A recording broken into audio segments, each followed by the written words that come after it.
Ma'am,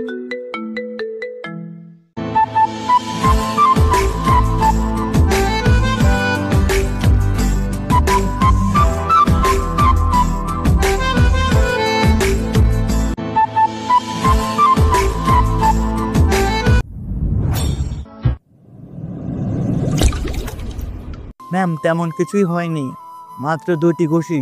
এর থেকেও ভাই না, মানে কাজ করি তো এরকম, শরীরে কিছু হবে না, টাকা লাগবে না, ঠিক হয়ে যাবে। ধর এটা, মনে কর এটা তোর জন্মদিনের গিফট, গিফট? মানে উপহার। ধর, এইটুকুও পারিস না? এই যুগের ছেলে হয়ে তোকে কখনো টাচ ফোন ইউজ করতে দেখলাম না। বাটন ফোন নিয়ে পড়ে আছিস সারাদিন, সেই বাটন ফোনে কি করিস? টাকাটা ধর। উপহার? তাহলে ঠিক আছে, আমি উপহারগুলো গুছিয়ে রাখি, আর সারাদিন আমি ফোনে সাপ খেলা করি। ম্যাম, সামনে থেকে যা, তোকে আমার সহ্য হচ্ছে না। অরহান টাকাটা নিয়ে দ্রুত রুম থেকে বের হয়ে যায়। অরিত্রী জানে কেন ধূসরের থেকে অরহানকে বাঁচালো। তবে যে ছেলে 50,000 টাকা হাতে পেয়েও নেয়নি, সে ছেলে সামান্য 10,000 টাকা চুরি করবে, এটা অরিত্রী মেনে নিতে পারেনি। অরিত্রীর ফোন বেজে ওঠে। ওর বেস্ট ফ্রেন্ড তিথি কল করেছে। রিসিভ করে অরিত্রী, কে দোস্ত, তুই কবে থেকে কল করছিস? আর তুই কিনা ইগনোর করলি, তোর বিয়ের দাওয়াত ক্যান্সেল করলি, বিয়েটাও আর হলো না। খবর শুনে তাহলে তোকে দেখছি না কেন? বিয়ে করিনি কারণ নিবিড়কে ভালোবাসতাম, আর নিবিড় হারামি তো ফ্রড। ওর আসল সত্য জানতে পারি। যাই হোক, কেমন আছিস? আজকে দেখা কর, তোর জন্য একটা নিউজ আছে, বিকালে আসবি? অরিত্রী আরো কিছু সময় কথা বলে ফোন কেটে দেয়। আজকে বের হতে হবে তার। একই কোয়ালিটির সব ধরনের পোশাকের দাম কমিয়ে দিয়েছে এয়ার কোম্পানি। একদিনে মার্কেট ভ্যালু গিয়ে দাঁড়িয়েছে অনেক টাকা। আকাশ এখন বেশ লাভের মুখ দেখছে, আর মেহরাবের এম ফ্যাশন কোম্পানি এখন অনেকটা এক্সপেন্সিভ হয়ে গেছে। পণ্যের দাম আগের মতোই আছে, তবে স্টক বাজারে চাহিদা কমতে শুরু করেছে। স্যার, সব তো দেখছেন, কি করব বলেন? চিন্তা করো না, আমি জানি প্রোডাক্ট তৈরিতে কত খরচ। আমাদের যা খরচ হয় সবার বেতন আর সব কিছু মিলিয়ে প্রোডাক্ট ভ্যালু থেকে খুব অল্প লাভ করি। খুচরা মার্কেটে যদি আমাদের কোনো শার্ট 5 বা 10,000 টাকার সেল রেট থাকে, আমরা পাইকারি বাজারে সেগুলো 2,000-এ সেল করছি। একদর বাজার থেকে আমাদের এখন দর কষাকষি বাজারে প্রোডাক্ট ছাড়তে হবে। তবে কোনো পণ্য যদি 10,000 বলে, সেটা দাম কমিয়ে 5,000 করলেও দোকানিদের লাভ, আমাদেরও লাভ থাকবে। কিন্তু যদি দাম কমিয়ে ছাড়ি তবে লস হবে। আকাশ সেই লস এখন না বুঝলেও যখন নতুন প্রোডাক্ট তৈরি শুরু করবে তখনই দেখবে লাভ বাড়াতে গিয়ে মান খারাপ হয়ে দিচ্ছে। আমাদের মানের দিকে আরও নজর রাখতে হবে। মেহরাবের কথা শুনে নীরা স্বস্তি পায়। নীরা মেহরাবের অ্যাসিস্ট্যান্ট, আর মেহরাব সাহেব বিজনেসের ব্যাপারে অনেক সিরিয়াস। হাজার হাজার লোক তার কোম্পানিতে কাজ করে। প্রতি মাসে একবার করে সব শ্রমিকদের সাথে কথা বলে, তাদের সাথে বসে খাবার খায়, বন্ধুসুলভ কত আলোচনা করে, কারো পারিবারিক সমস্যাও সমাধান করে। আর এই জন্যই কোম্পানিতে প্রতিটা শ্রমিক নিজেদের সব কিছু উজাড় করে দেয়। ওদিকে আকাশ আর সাব্বির বসে আছে। ড্যাড, জ্যামে থেকে সব প্রোডাক্ট এখন সেল হয়ে যাচ্ছে, লাভ হচ্ছে অনেক, কিন্তু যদি আবার নতুন প্রোডাক্ট তৈরি করতে সমস্যাতে পড়ি তখন? শোনো, প্রথমে মার্কেটে অল্প টাকার প্রোডাক্ট ভালো মানের দিতে হয়, তারপরে আস্তে আস্তে কোয়ালিটি খারাপ করলেও সমস্যা নেই। সবাই ভাববে আগের মতোই মাল ঠিক আছে, এসব নিয়ে তোর ভাবতে হবে না। কিন্তু যদি লসে পড়ি, আর এর ভিতরে যদি মেহেরা বাবার নতুন কিছু করে, তখন আমরা পথে বসে যাব। এটা সে পারবে না, হুমকির কার্ড তো আছেই তার মেয়েরা বড় কিছু করতে গেলে বুঝতে সে দুর্বল কোথায়। আর যদি বেশি কিছু করে, তবে আমাদের কোনো লোক ওর কোম্পানিতে ঢুকিয়ে দেব, তারপর ওর প্রোডাক্ট আগুন লাগিয়ে দিব। কি বলো? হ্যাঁ, এটা ভালো প্ল্যান। তারপর সেই শ্রমিককে মেরে ফেলবো, কোনো প্রমাণ থাকবে না। ওর কোম্পানি যখন লস পড়বে তখন আমরা সেটা কিনে নেব। তাহলে এখনই ওর কোম্পানিতে আমাদের কয়েকজনকে ঢুকিয়ে দেওয়ার ব্যবস্থা করি। কোথায় যাচ্ছিস? বন্ধুদের সাথে দেখা করতে। আহানকে সাথে করে নিয়ে যা, বারবার যেন একই কথা বলতে না হয়। কিন্তু আমি তো বন্ধুদের কাছে যাচ্ছি। তাতে কি, আহানকে সাথে করে নিয়ে যা। অরিত্রী বের হয়, আরহানও সাথে বের হয়।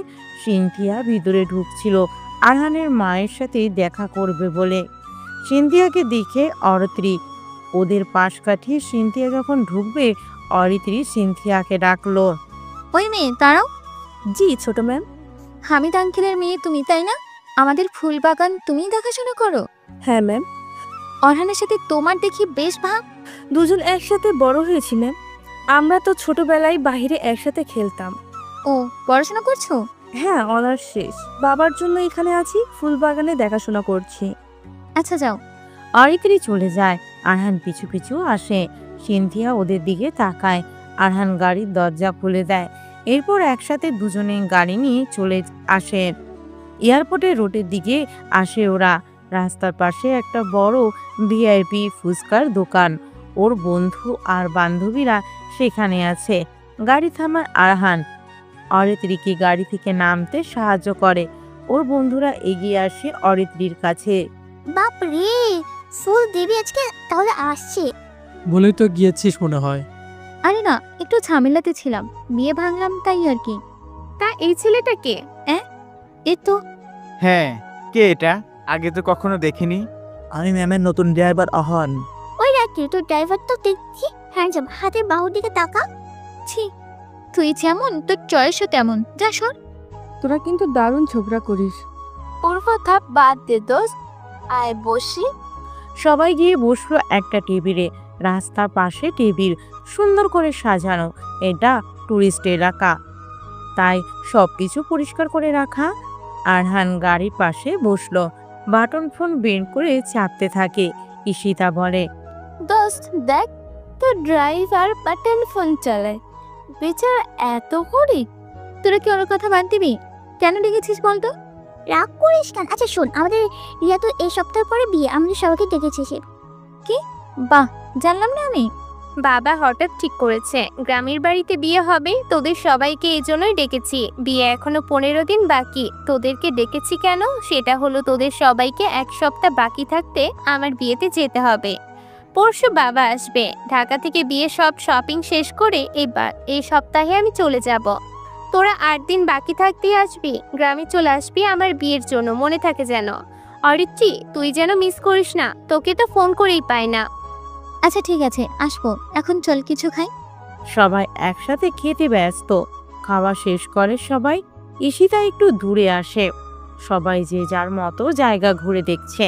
তিথিকে নিবিড়ের বিষয়ে সবকিছু বলেছে অরিত্রি। ওরা তিনজন গল্প করছে। ঈশিতা দূরে গিয়ে ওর বাবার সাথে কথা বলছে। কথা শেষ হতেই ঘুরতে দেখে ইরফান দাঁড়িয়ে। কি হলো? পিছনে কখন আসলি? মাত্র এসেছি। কিছু বলবি?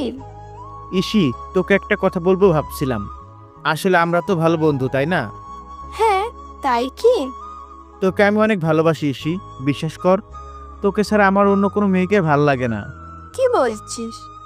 কেউ জানে সব? না। আচ্ছা, ভেবে দেখি।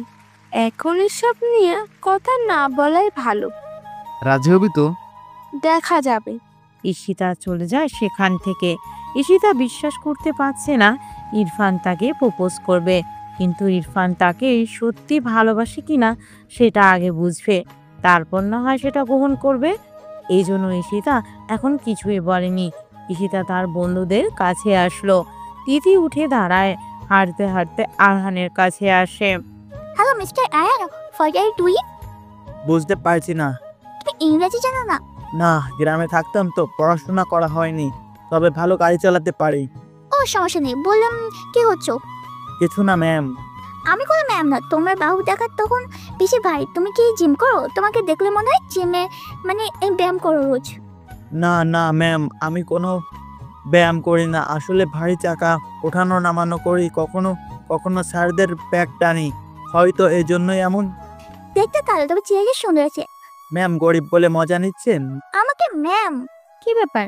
তুই আমার ড্রাইভারের সাথে কি করছিস? তোকে না বলেছি এসব গরিব খ্যাত গাইয়া ছোট লোক টাইপ লোকেদের সাথে কথা বলবি না?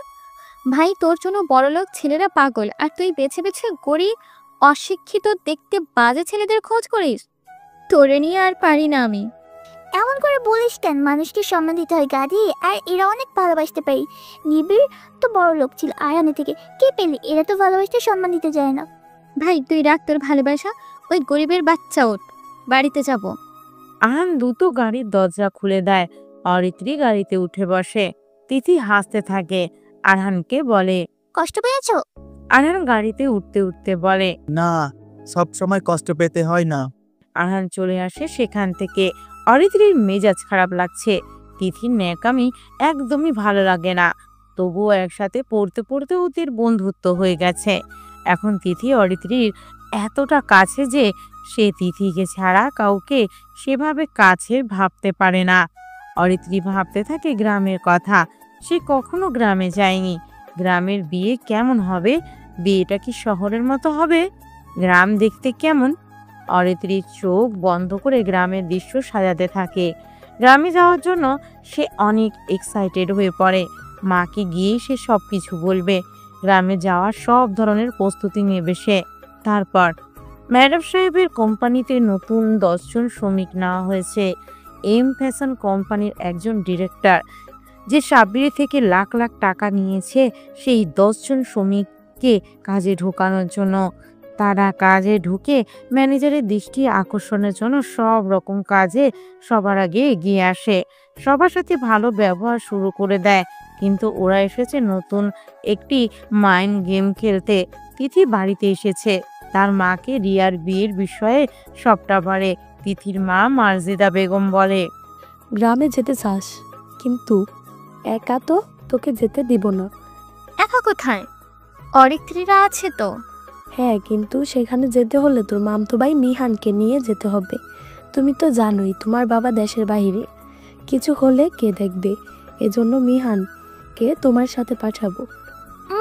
আম্মু তুমি না সবসময় এমন করো, ভালো লাগে না। মিয়ান ভাইকে কেন আমার সাথে যাবে?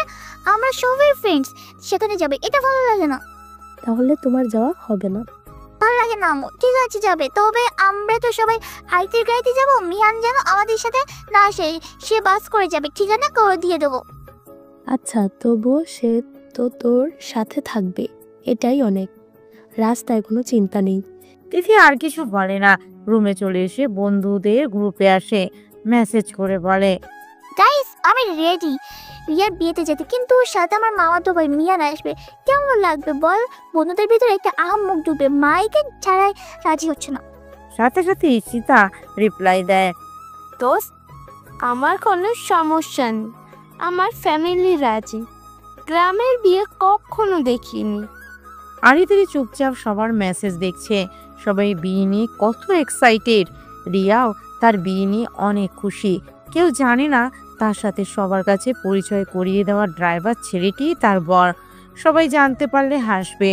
অরিত্রি হাসির পাত্রী হতে পারবে না, কারণ সবসময় অরিত্রি নিজেকে নিয়ে গর্ব করেছে। তার সুন্দর চেহারা, সুন্দর হাসি, টাকার গরম সব কিছু নিয়ে অরিত্রি সবার থেকে নিজেকে বেস্ট মনে করেছে। আর তারই হাজবেন্ড কিনা একজন অশিক্ষিত খ্যাত, কালো দেখতে কাজের ছেলে।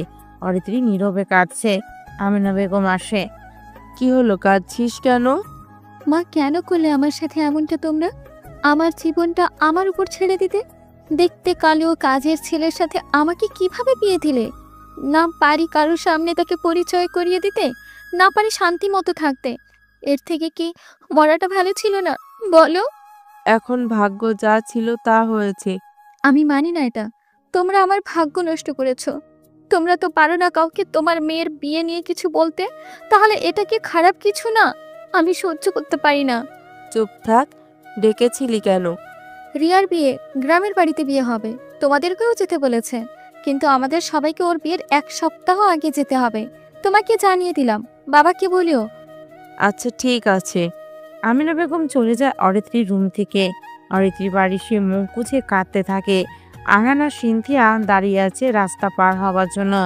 সিনথিয়া আজকে শাড়ি পরেছে, আরহান একটা টি শার্ট পরেছে। সবসময় টি শার্ট পরে আরহান। সিনথিয়া আরহানের হাত ধরেছে। আরহান বলে, তোকে যে শার্টটা দিলাম সেটা পরলি না কেন? ওটা অন্যদিন পরবো। ভালো জিনিস এত জলদি পড়তে নেই, ব্যবহার করলে নষ্ট হয়ে যাবে। চল রাস্তা পার হই। দুজনে রাস্তা পার হয়। সেই পার্কের ভিতর আসে। সিনথিয়া বসলো একটা বেঞ্চে, আরহানও বসলো। আরহান চুপচাপ বসে থাকে, বাটন ফোন বের করে চাপতে থাকে। ওই তুই সবসময় ফোন চাপিস কেন? কি চাপিস? হ্যাঁ, আরহান জলদি ফোনটা পকেটে ঢুকিয়ে নিয়ে বলে, কই না তো। আমি তো গেমস খেলি। তো বল, এখানে ঘুরতে আসলি কেন? আর আজ শাড়ি পরলি যে? হ্যাঁ, তোর জন্মদিন তো, এই জন্যই। কেমন লাগছে বল তো? ভালোই লাগছে, কিন্তু তুই সাদা, আমি কালা। মানুষজন দেখলে কি ভাববে? হাসবে বুঝি তো। রাখ তোর মানুষের কথা, কালো বলে কি হয়েছে? আমি জানি তো তুই কেমন। পড়াশোনা করেছিস, রেজাল্টও ভালো, সবসময় ফার্স্ট হতিস ক্লাসে। তোর রেজাল্ট দেখলেও তো অবাক হতাম। এত ভালো একটা ছেলেকে কে নিয়ে হাসবে? এসবের মূল্য নেই। পুরুষ মানুষ সব সময় দুটো জিনিসের উপর নির্ভর করে, একটা হলো টাকা, আর একটা হলো চেহারা। আপাতত দুটোর মধ্যে আমার কোনো কিছুই নেই। কালো মেয়েরাও তো ক্রিম মেখে সুন্দর হয়ে যায়, হাত পা কালো, মুখ সাদা, ক্রিমের গুণে। আমরা ছেলেরা তো পারি না, তবে মেয়েরা শুনি গুণী হলেও তারও মূল্য থাকে বেশি। যেমন তুই হলি গুণী মেয়ে, দেখতে সুন্দর, পারফেক্ট মেয়ে তুই, আর আমি কোনো দিক দিয়ে তোর যোগ্য হতে পারিও না। বিষয়টা এমন। তুই এইসব আজাইরা কথা বলে মুড নষ্ট করবি না তো, মেজাজ খারাপ হয়। তোর সাথে আর ঘুরতে আসবো না, যা। আরে রাগ করিস কেন, বাদ দে, চল হাঁটি। ওরা দুজন পার্কের ভিতরে ঘুরতে থাকে।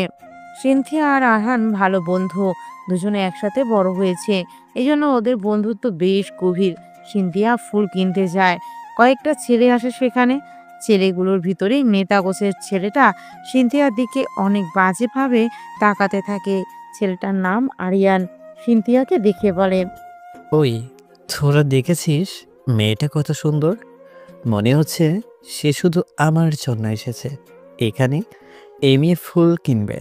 ফুল কেনা লাগবে না সোনা, আমি তোমাকে ফুল দিচ্ছি। মামা, এখানে ঝামেলা কইরেন না, আপনারা আইসেন, শুধু ঝামেলা কইরেন। চুপ শালা, দে ফুল দে। আরিয়ান কতগুলো গোলাপ কেড়ে নেয় দোকানদারের থেকে, সেগুলো সিনথিয়ার দিকে বাড়ি দেয়। সিনথিয়া বলে, তোমার ঠোঁটে লিপস্টিক তো দারুণ, সেটা কি আমাকে খেতে দেবে? মুখ সামলে কথা বলুন। একটা মেয়েকে প্রথম দেখি তার সাথে কুকুরের মতো আচরণ করছেন কেন? আমার তোমার ভালো লাগছে, গাল দুটো তো হেভি সুন্দর, একটা আমি দিতে চাই। আর একটা বাজে কথা বললে আপনার গালে কষে চড় দিব, বলে দিচ্ছি। একটা চুমুই তো দিতে পারো। শোনো মেয়ে, ওই পার্কে অনেক মেয়ে আসে যারা টাকার জন্য বিছানায় যায়। তোমাকে দেখে তেমনি মনে হয়েছে। বলো কত টাকার জন্য আমাদের সাথে যাবা?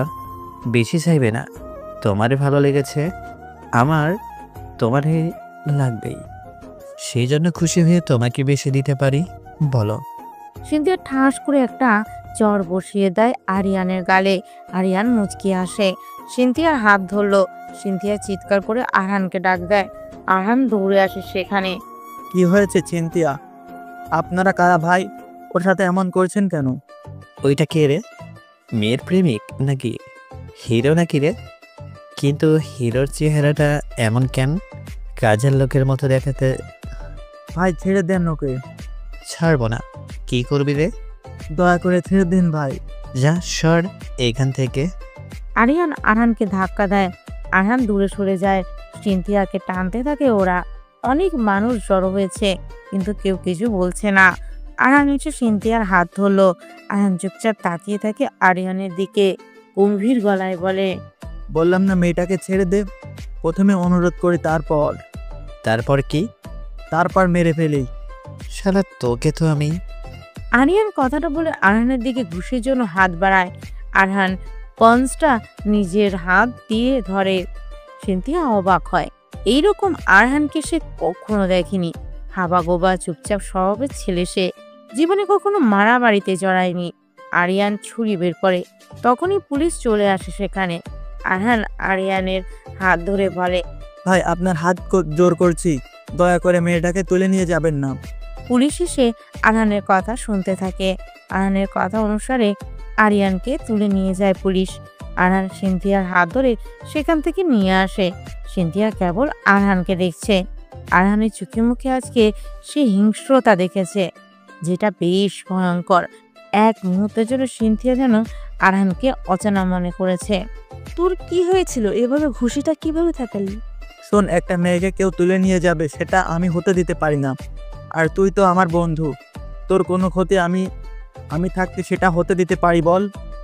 আমার মা ছাড়া আমার জন্য কাদার কেউ নেই, তাই এসব নিয়ে এখন ভয় করি না।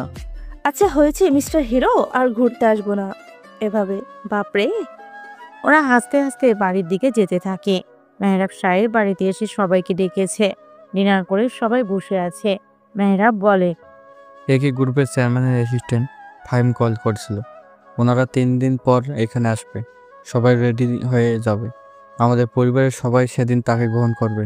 তিনি আসলে আমি তাকে এখানে আসার জন্য প্রস্তাব দেব। শোনো, তোমার মেয়ের বান্ধবী রিয়া আছে, তার বিয়ে এই মাসের 15 তারিখে। এখনো অনেক দিন আছে। যেদিন শুভ্র আসবে তার পরের দিন ওরা সবাই গ্রামে যাবে রিয়ার বিয়েতে। তোমাকে জানালাম। ঠিক আছে, ওর তো গাড়ি আছে নিজস্ব, সেদিন না হয় বড় গাড়িটা নেবে। তবে আহান গাড়ি চালাবে, আহান যেন সাথে যায়। আর তাছাড়া সেখানে অনেক কাজ থাকবে। তোমার মেয়ের সাথে হামিদ ভাইয়ের মেয়ের সিনথিয়াও যাবে। তোমার মেয়ে যে পাগলামি করবে সেগুলো সামলাবে কে? অরিত্রী প্রথমে না করতে চেয়েছিল সিনথিয়ার ব্যাপারে, কিন্তু পরক্ষণে ভাবে যদি সিনথিয়া যায় তবে আহানের সাথে সিনথিয়ার কথা বলা যাবে সবাইকে। তার উপর আহানের কোনো ইফেক্ট পড়বে না। অরিত্রী রাজি হয়ে যান। এখন অপেক্ষা পালা তার বাবার বস কবে আসবে দেশে। 3 দিন কেটে যায়। আজকে বাড়িতে সকাল থেকে অনেক পদের রান্না হয়েছে। সবকিছু আরহান, তার মা, আরো কয়েকজন মিলে করেছে। অরিত্রী, মেহরাব সবাই রেডি। আরহানকে ডাকে মেহরাব সাহেব। আরহান এসে বলে, স্যার ডেকেছেন? হ্যাঁ, রেডি হও, তুমি নিয়ে যাবে আমাদেরকে। বাবা এখানেও সে ভালো লাগে না। হ্যাঁ, কি সমস্যা? আরহান দ্রুত রেডি হয়ে আসে। বাড়ির কাজ তার কমপ্লিট। আরহান গাড়ি নিয়ে বের হয়। চুলগুলোর মাঝখান দিয়ে শীতে কাটা। দেখতে কালো তো আছেই, কিন্তু একটা খ্যাত দেখতে হবে যা অরিত্রী সহ্য করতে পারে না। চুলগুলো কাট বড় হয়েছে, সেগুলো কাটে না একদমই। অরিত্রী দেখলেই বমি আসতে চায়। চুপচাপ বসলো অরিত্রী গাড়িতে। আরহান দ্রুত গাড়ি চালিয়ে এম ফ্যাশন কোম্পানির সামনে আসে। ভিতরে গাড়ি নিয়ে প্রবেশ করে সে। প্রথমবার এখানে এসেছে আরহান। আরহান গাড়ি থেকে নেমে ওনাদের জন্য দরজা খুলে দেয়। গাড়ি থেকে নামে অরিত্রী আর মেহরাব। অরিত্রীকে অনেক সুন্দর লাগছে। চুলগুলো ছেড়ে দেওয়া, লম্বা চুলে অরিত্রীকে একদম পরীর মতো লাগছে। অরিত্রী তার বাবার সাথে স্টেজে আসলো। আরহান চুপচাপ দূরে একটি চেয়ারে বসলো। কোম্পানির সব শ্রমিকেরা একসাথে আছে সেখানে। অরিত্রী অ্যাঙ্কার হিসেবে আছে। কিছু সময় পর কতগুলো গাড়ি প্রবেশ করে কোম্পানির ভিতরে। অনেকগুলো সিকিউরিটি গার্ড সহ দামি গাড়ি থেকে শুভ্র নামলো। ফাহিম শুভ্রের পিছনে। শুভ্র দেখতে বেশ হ্যান্ডসাম, পাকিস্তানের কোনো হিরোদের মতো। কোচা কোচা দাড়ি, সাথে এই চুলগুলো বেশ স্টাইলে কাটা। গায়ে দামি পোশাক, স্যুট বুট পরা। শুভ্রের পিছনে মেহরাব সাহেব, বাংলাদেশের বিজনেস আইকন, যে কিনা শুভ্রকে স্যার বলতে শুরু করেছে। মেয়েরা শুভ্রকে দেখেই ফিদা। আমাদের মধ্যে ইতিমধ্যেই উপস্থিত হয়েছেন এসকে গ্রুপের চেয়ারম্যান মিস্টার শুভ্র। আমরা সবাই তাকে করতালি দিয়ে স্বাগত জানাই। শুভ্র স্টেজে তাকায়। অরিত্রীকে দেখে সে। মেয়েটাকে আজকে অনেক বেশি গর্জিয়াস তো লাগছেই, সাথে বেশ সাবলীলভাবে কথা বলছে। শুভ্র এসে ভিআইপি সিটে বসলো। সে অরিত্রীর দিক থেকে চোখই সরাতে পারছে না। একে একে কোম্পানির বড় বড় লোকেরা এসে শুভ্রকে ফুল দিতে থাকে। শুভ্র অনেক খুশি হয়। তাকে গ্রহণ করার জন্য এত আয়োজন। শুভ্র মাইক্রোফোন হাতে নিল। অরিত্রীও তাকিয়ে আছে শুভ্রের দিকে। Hello everyone, my name is Shubhra. I am a chairman of a SK Group. SK Group is huge company in the international market. Big companies in every country want to work with us. কিন্তু আমি চাই আমার দেশের কোম্পানিকে সবার কাছে পরিচয় করিয়ে দিতে। তাই এসেছি আমার দেশের পণ্যকে নিজ দেশের ভেতরে সহ বাহিরে সবখানে পৌঁছে দিতে। এই জন্য দেশের 1 নম্বর কোম্পানি এম ফ্যাশনকে আমরা সিলেক্ট করেছি। আমরা ইনভেস্টর হয়ে তাকে 50 কোটি টাকা ইনভেস্ট করতে এসেছে। আর একটা কাজও আছে। আমার কোম্পানির একজন ডিরেক্টর এই দেশেই থাকে, তার বোনের বিয়ে আছে। আমি সেটার জন্য এসেছি। ধন্যবাদ আমাকে এত সুন্দরভাবে অভ্যর্থনা জানানোর জন্য। আপনারা কাজ করুন সেরাটা দিয়ে। আপনাদের সবার জন্য বিশেষ পুরস্কারও থাকবে। শুভ্র খুব সুন্দর করে কথাগুলো বলল। আরহান দূরে দাঁড়িয়ে দেখছে। কত বড় মানুষ, বড় মানুষের বড় বড় ব্যাপার। মেহরাব সাহেব আসলো শুভ্রের কাছে। শুভ্রকে বলল, স্যার, যদি কিছু মনে না করেন আমার বাড়িতে চলো। আপনার জন্য সব ব্যবস্থা করে রেখেছি। সেখান থেকেই না হয় কালকে যাবেন বিয়ের অনুষ্ঠানে। বিয়েটা কোথায় জানতে পারি কি? ঈশ্বরপুর গ্রামে। সেখানে তো আমার মেয়েও যাবে, তার বান্ধবীর বিয়ে হচ্ছে সেখানে। তাই নাকি? কে সে? স্যার, এই যে আমার মেয়ে Aritri. Hello sir. Hello. Shubhra হাত বাড়িয়ে দেয় অরিত্রীর দিকে। অরিত্রীর হাত কাঁপতে থাকে। এত বড় একজন লোক, তার উপর দেখতে একদম রাজপুত্রের মতো। অরিত্রী এরকম একজনেরই অপেক্ষাতে ছিল। অরিত্রী হাত বাড়ায়। শুভ্র হাত ধরে অরিত্রীর দিকে তাকিয়ে থাকে। অরিত্রীও তাকিয়ে থাকে শুভ্রের দিকে। দুজন দুজনাকে দেখতে থাকে কয়েক সেকেন্ড।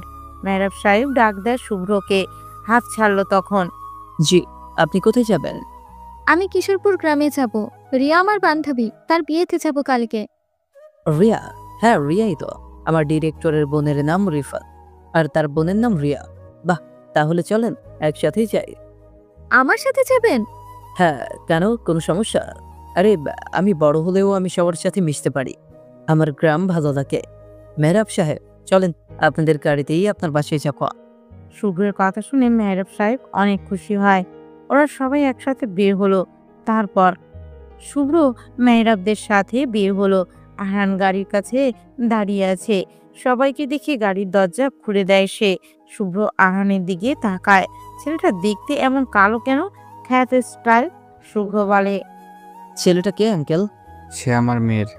আমি ড্রাইভারের সাথে বাড়ির কাজের লোক। ও আচ্ছা, ঠিক আছে, চলুন সবাই। শুভ্রের কথা শুনে মেহরাব সাহেব কিছু বলল না, কেবল আহানের দিকে তাকিয়ে থাকে।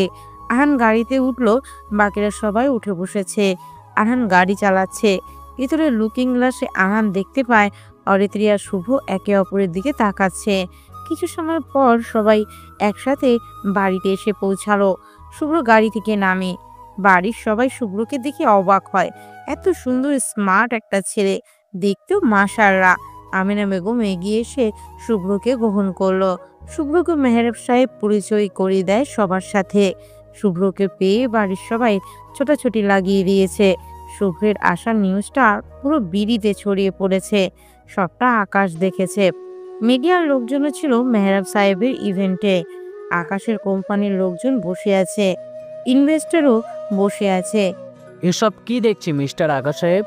আপনি বলেছিলেন এসকে কোম্পানির সাথে আপনার কোম্পানির একটা ডিল হবে, কিন্তু মেহরাব সাহেব তার কোম্পানির জন্য ঠিকই এসকে কোম্পানির চেয়ারম্যান শুভকে তারা ইনভাইট করে নিয়ে এসেছে। সে নিজেই মেহরাবের কোম্পানিতে ইনভেস্ট করতে চেয়েছে 100 থেকে 200 কোটি, যেখানে এসকে কোম্পানির নামটাই যথেষ্ট মার্কেট ভ্যালু বাড়ানোর। সেখানে তারা নিজে থেকে কেন কোম্পানির উপরে ইনভেস্ট করতে চাচ্ছে? তার মানে বুঝতে পারছেন এম ফ্যাশন কোম্পানি এখন কোথায় চলে যাবে?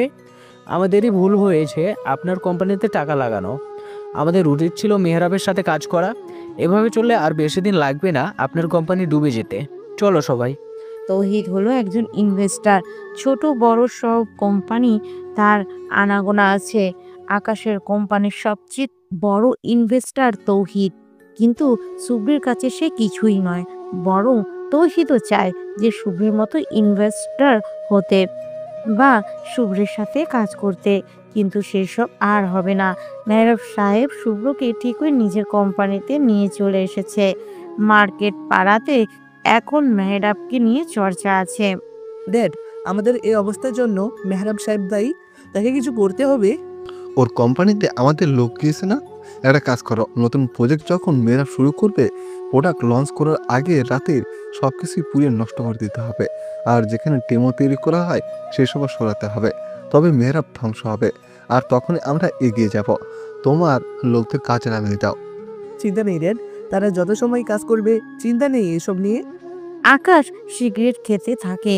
মাথার মধ্যে মেহরাবকে নিয়ে অনেক চিন্তা। শুভ্রকে তার রুম দেখিয়ে দেওয়া হয়। মাথার ভিতরে অরিত্রী ঘুরছে। এভাবে কখনো শুভ্র কোনো মেয়েকে দেখেনি। মেয়েটার ভিতরে একটা আলাদা মাধুর্যতা আছে। শুভ্র রাতের খাবার খেয়ে ছাদে আসলো। শীতের রাত, কুয়াশা পড়ছে বেশ, মৃদু শীতল প্রবাহ বইছে। বেশ ভালো লাগছে শুভ্রের। পায়চারি করছে। ওদিকে অরিত্রী বিছানায় বসে, আরহান সোফাতে বসা। আরহান অরিত্রীকে বলল, ম্যাম, একটা কথা বলবো? বলো। আপনার আর শুভ্র স্যারকে অনেক সুন্দর মানাচ্ছিল। আপনার এক হলে দেখতে বেশ ভালো লাগবে। চুপ থাকতো, এসব কথা শুনতে ইচ্ছে করছে না। কিন্তু ছেলেকে দেখতে অনেক ভালো লাগছিল আর সুন্দরও বেশ আছে। আপনি তার হতে পারেন। এমন ছেলেকে আমি সবসময় মনে মনে চাইতাম, কিন্তু আমার ভাগ্যটা কতটা খারাপ দেখ। তোর মতো একটা ছেলে আমার কপালে জুটেছে। আমি স্বপ্নেও কখনো ভাবিনি যে তোর মতো এমন অশিক্ষিত কালো দেখতে কাজের ছেলেকে বিয়ে করব। আল্লাহ আমার সাথে কেন এমন করলো? আমার তো কোনো দোষ ছিল না। আমি তো চেয়েছিলাম আমার মতো করে থাকতে, কিন্তু মাঝখান থেকে তুই এসে আমার সব কিছু তছনছ করে দিলে। আচ্ছা, তোর কি একটুও খারাপ লাগে না তোকে এত অপমান করি? ইচ্ছে করে না আমাকে ছেড়ে চলে যেতে? আমি তোকে একটুও সহ্য করতে পারি না রে। অরিত্রি কেঁদে ফেলে। আহান কিছু বলে না, মাথা নিচু করে নিয়েছে। সে কি বলবে? তার নিজের ভালো লাগাটাও তো কখনো মূল্য পায়নি। সবাই তো শুধু অরিত্রির কথাটাই দেখছে, কিন্তু তার ভালো লাগাটা কি কখনো দেখেনি তারা? তার কি দোষ? সে নীরবতা ভেঙে প্রশ্ন করলো। আমি তো কিছুই করিনি ম্যাম। অনেক কষ্ট হয় আপনার, তাই না? কিন্তু কিছু করার নেই। তবে আপনি চাইলেও ওই সাইডের সাথে মিশতে পারেন। আপনাকে আসলে সুন্দর পাত্রের মানায়। আপনি আমাকে তো গ্রহণ করবেন না জানি, কেউ সেটা নিয়ে কিছুই বলবে না। ও আপনার ফ্যামিলিও রাজি হয়ে যাবে শুভ্রের বিষয়টা নিয়ে। অরিত্রি কিছু বলল না, মন খারাপ করে রুম থেকে বের হলো। গায়ে একটা চাদর। সে সোজা ছাদের দিকে চলে আসে। আরহান সোফাতে বসে কেঁদে দেয়। সত্য বলতে আরহান যে অরিত্রিকে পছন্দ করে না তা কিন্তু নয়। অরিত্রি যে কোনো ছেলেই পছন্দ করবে, আর আরহান তো বেশি পছন্দ করে। কারণ ছোটবেলা থেকে আরহান অরিত্রি বলতে এক প্রকার পাগল ছিল। অরিত্রিকে একবার কুকুর কামড় দিতে এসেছিল। আরহান অরিত্রিকে বাঁচানোর জন্য আরহান নিজে অরিত্রিকে ধরে রাখে, আর কুকুরটা এসে আরহানকে অনেকগুলো কামড় দেয়। কিন্তু আরহান বুঝিনি অরিত্রিকে ধরার জন্য মেহরাব সাহেব তাকে অনেক মারবে। গরিব বলে গালি দিয়েছিল, বলেছিল, ছোট লোকের জাত, গরিব হয়ে তোর মতো নোংরা ছেলের হাত আমার মেয়েকে ধরার সাহস দেখায় কিভাবে? তোর হাত আমি কেটে ফেলবো। মেহরাব সাহেবের পা জড়িয়ে ধরে আরহানের মা সেসব অনেকে ভুলে গেল, আরহান সেটা ভুলেনি। মনের ভিতরে বিশাল একটা জিদ জমা করে রাখে আরহান। আরও একবার অরিত্রি একটা পোষা টিয়া পাখি ছিল। সেটা খাঁচা থেকে বের হয়ে একতলা ঘরের জানালার সানসেটের উপরে গিয়ে বসে। অরিত্রি পাখিটির জন্য অনেক কান্না করে। তখন আরহান ক্লাস 8-এ পড়ে, আর অরিত্রি তখন ক্লাস 4-এ। অরিত্রির জন্য আরহান সেখানে ওঠে। পাখিটা ধরতেই পা ফসকে স্লিপ করে নিচে পড়ে যায়। পা ভাঙে তার। তবুও খোঁড়াতে খোঁড়াতে অরিত্রির কাছে আসে সে। অরিত্রির হাত ধরে পাখিটা দেয়।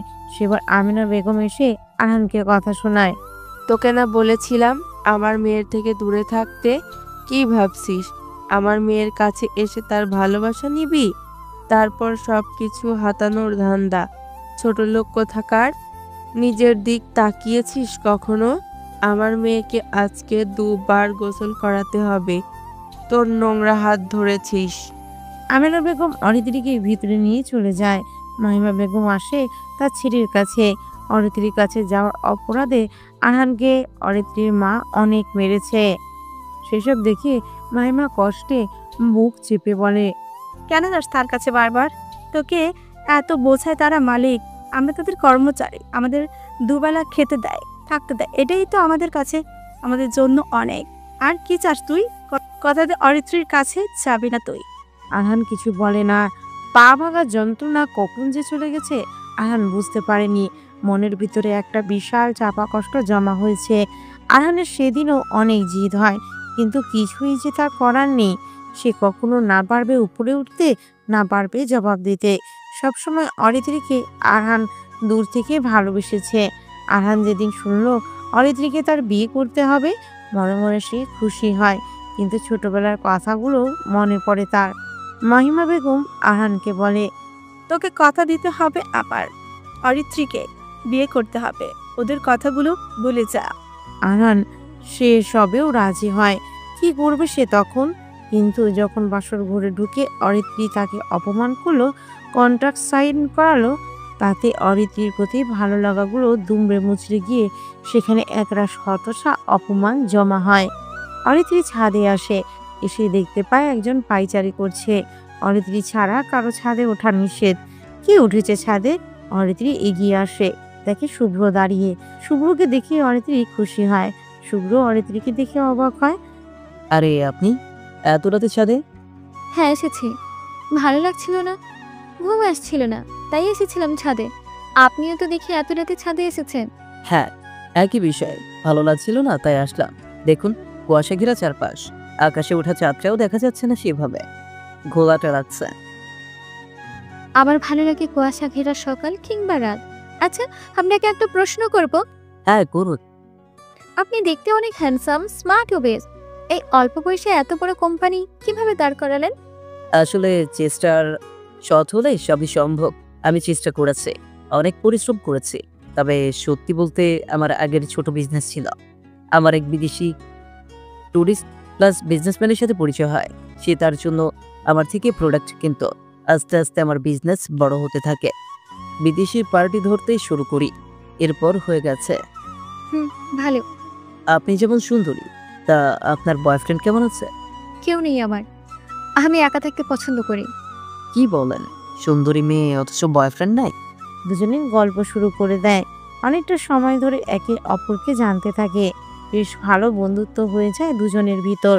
কালকেই তারা চলে যাবে গ্রামের বিয়ের অনুষ্ঠানে। মেহরাব সাহেব আর আমেনা বেগম বসে আছে বিছানায়। মেহরাব সাহেব শুভ্রকে নিয়ে বলতে বলতে হাঁপিয়ে গেছেন। হঠাৎ আমেনা বেগম বলে, তুমি যদি এমন ভুল না করতা তাহলে তোমার মেয়েকে আজ ওই ছেলের সাথে বিয়ে দিয়ে দিতে পারতাম। কি বলো এটা? আমার থেকেও বড় বড় পর্যায়ে মেয়েরা শুভ্রের পিছনে ঘুরে বেড়ায়, আমার মেয়েকে পাত্তা দিবে নাকি? এসব মাথা থেকে ফেলো। কিন্তু আমি দেখেছিলাম ওরা খাবার সময় একে অপরকে দেখছিল আর মুচকি হাসছিল, ওদেরকে মানাচ্ছিল বেশ। এরকম একটা জামাই তো আমার মেয়ের জন্য একদম পারফেক্ট হতো। সবাইকে ডেকে পরিচয় করিয়ে দিতে পারতাম। এটা ঠিক, কিন্তু তোমার মেয়ে যা করেছে সেটা অন্যায়, আর তার শাস্তি হিসেবে এটাই তার প্রাপ্য। কিন্তু তুমি তো অরহানকে সহ্য করতে পারো না। বিয়েটা কিভাবে দিলে তার সাথে? বললাম না, জিদ থেকে। তোমার মেয়ে যেটা করছে সেটাই অনেক বড় কিছু, যা হবার হয়েছে। যদি তোমার মেয়ে শুভ্রকে নিজের প্রেমে পড়াতে পারে, তখন না হয় আহানকে বলে ডিভোর্স করব। এখন বাধ্য। আমিন আর কথা বলল না। মেহরাবের দিকে কপাল কুঁচকে তাকিয়ে থাকে। মেহরাব সাহেব আর কিছু বলে না, শুয়ে পড়েন নিজের জায়গাতে। ওদিকে আরহান অনেকটা সময় অরিত্রীর জন্য অপেক্ষা করতে থাকে, কিন্তু অরিত্রী আসে না। সে রুম থেকে বের হয়। অরিত্রী ছাদে আছে সেটা আরহান বুঝতে পারে, কারণ অরিত্রী ছাদে সব সময় আসে। কি করবে সে? যাবে কি যাবে না ভাবতে ভাবতে ছাদে উঠল। ছাদের দরজা সরিয়ে যখন সে পা রাখে ছাদে, দেখতে পায় শুভ্র আর অরিত্রী দাঁড়িয়ে আছে। দুজনে বেশ হেসে হেসে গল্প করছে। আরাম দীর্ঘ একটা শ্বাস ছাড়ে। সে তাড়াতাড়ি সেখান থেকে চলে আসে, নিজের রুমে আসে। সোফাতে শুয়ে পড়ে আরহান। সিদ্ধান্ত নেয় কখনো সে আর অরিত্রী রুমে আসবে না। স্বামীর অধিকার যেহেতু নেই, তাই তার সাথে থাকাটাও কখনো মানায় না। সে ড্রয়ার খুলল, অরিত্রীর দেওয়া কন্ট্রাক্ট পেপারটা পড়ল সে। অরিত্রী জানে আহান পড়তে লিখতে পারে না, তাই সেদিন অরিত্রী আহানের আঙ্গুল কেটে নিয়ে সেই পেপারে রক্তের টিপ সুই করিয়েছে। আহান সেগুলো আরও একবার পড়তে থাকে, যেখানে লেখা, কখনো হাজবেন্ড ওয়াইফের অধিকার দেখানো যাবে না। যার যা লাইফ সে সেটা নিয়ে চলবে। কেউ কোনো প্রশ্ন করবে না, নিজের মতো করে থাকবে, কোনো কথা বলতে পারবে না, কোনো অধিকার দেখানো যাবে না। 1 বছর কন্ট্রাক্ট বিয়ের, তারপর ডিভোর্স দিতে হবে। অরহান স্পর্শ করতে পারবে না অরিত্রীকে। আরহান সবগুলো পড়ে মুচকি হাসতে থাকে। সে একটি চিঠি লিখলো, তারপর মাঝরাতে অরিত্রীর রুমে প্রবেশ করলো। আরহান ঘুমাচ্ছে। অরিত্রী তার দিকে তাকালো না, সে বিছানায় শুয়ে পড়ে। কালকে সকাল সকাল বের হতে হবে। বন্ধুরা সবাই আসবে তাদের বাড়িতে, একসাথে বড় মাইক্রোতে করে যাবে তারা। অরিত্রী ভাবতে ভাবতে ঘুমিয়ে পড়ে। আরহান শোয়া থেকে উঠল, সে ঘুমায়নি। অরিত্রীর দিকে তাকালো, চাদর নিয়েই ঘুমিয়েছে, গায়ে কম্বল দেয়নি। অরিত্রীর কাছে যায়, কম্বল গায়ে তুলে দিয়ে বাতি নিভিয়ে আরহান শুয়ে পড়ে। তারপর সকাল হয়। তিথি রেডি হয়েছে, কালো রঙের সোয়েটার পরেছে, সাথে টাইট জিন্স। বেশ ভালোই লাগছে তিথিকে। মিহান এসে বসে আছে। সেই কখন মিহান আর তিথির মা মার্জেদা খাতুন গল্প করছিল। তিথি রেডি হয়ে লাগেজ নিয়ে ওদের সামনে আসলো। এই তো তিথি রেডি হয়েছে। মিহান, বাসে করে চলে যাস, বুঝলি? কিন্তু মিহান ফোন করলে যদি ফোন না ধরিস তোর খবর আছে, বলে দিলাম। আচ্ছা আম্মু, আমি যাই, আর একটু জলদি যেতে বলেছে। তিথি ঠোঁটের ওপর দেখে লিপস্টিক সরাও, ভালো লাগছে না। কেন? আমি তো দেখলে সুন্দর লাগছে। না, লাগছে না, গাঢ় লিপস্টিক একদম ভালো না। পারবো না মস্ত। তিথি বেয়াদবি করবি না, যা বলছে মুছে নে, হালকা করে দিবি। আম্মু ভালো লাগে নাকি? দেখ। তিথি ভিতরে এসে আবারও মুছে নেয় সবকিছু। ঠিকভাবে সেজে বের হয় সে, কারোর সাথে আর কথা না বলে দ্রুত চলে আসে। ওদিকে ঈশিতা রেডি হয়ে বের হলো। গেট খুলতেই দেখতে পায় ইরফান দাঁড়িয়ে আছে। ইরফানকে দেখে বলে, কি ব্যাপার, তুই কখন আসছিস? অনেক আগে, তোর জন্য অপেক্ষা করছিলাম। কল দিলি না কেন? ভিতরে আসতে পারতি। তোর জন্য অপেক্ষা করতে ভালো লাগছিল। ওরে ঢং রে, চল এখন। ওদিকে তৌসি তন্ময়ও বের হয়েছে এক এক করে। সবাই অরিত্রীর বাড়িতে চলে এসেছে। তারপর অরিত্রীর বাড়িতে এসে সবাই বসেছে। আমিনা বেগম মেহরাব সাহেব আসলো সবার সাথে দেখা করতে, সবার সাথে কথা বলতে থাকে। সবাই বেশ সেজেগুজে এসেছে। শুভ্রকে ডেকে দিয়েছে আরহান। শুভ্রের রুম পরিষ্কার করে দিচ্ছে আরহান। শুভ্র ওয়াশরুম থেকে বের হয়েছে। আয়নার সামনে দাঁড়িয়ে লাগেজ থেকে দামি টি শার্ট পরল, তার উপরে একটা আরো দামি সাদা কালারের হুডি পরে নেয়। চুলগুলো সুন্দর করে সাজিয়ে বডি স্প্রে দিয়ে রেডি হয়ে যায়। তোমার নাম কি? তুমি না অরিত্রীর ড্রাইভার? ওহান, হ্যাঁ, গাড়ি চালক ওনার। তাহলে বাড়িতে কি করো? এসব তো কাজের লোক করবে, তুমি এখানে কেন? আসলে স্যার, আমি মাঝে মাঝে ড্রাইভার কাজ করি, আর সারা সময় বাড়ির কাজ। ও আচ্ছা, ঠিক আছে। শুভ্র বের হয়। আরহানেরও কাজ শেষ, সে চলে আসে রান্নাঘরে। শুভ্র হাঁটতে হাঁটতে সবার কাছে আসলো। শুভ্রকে দেখেই সবাই হাঁ হয়ে যায়, যেন মনে হচ্ছে তুর্কির কোনো নায়ক। শুভ্রকে দেখেই তৌসি বলল, আঙ্কেল, উনি কে? আমাদের অরিত্রীর বয়ফ্রেন্ড? আগে পরিচয় করে দিলেন না যে। হ্যালো ভাইয়া। আরে উনি মানে? মনে হচ্ছে আপনারা অরিত্রীর ফ্রেন্ডস। আমি শুভ্র, অরিত্রীর কাছে একজন। দেখলি, বলেছিলাম না, অরিত্রী যেমন সুন্দরী, অরিত্রীর বয়ফ্রেন্ডও সুন্দর হবে। মানে এদের দুজনকে যা লাগবে না, আমি ভেবেই অজ্ঞান হয়ে যাচ্ছি।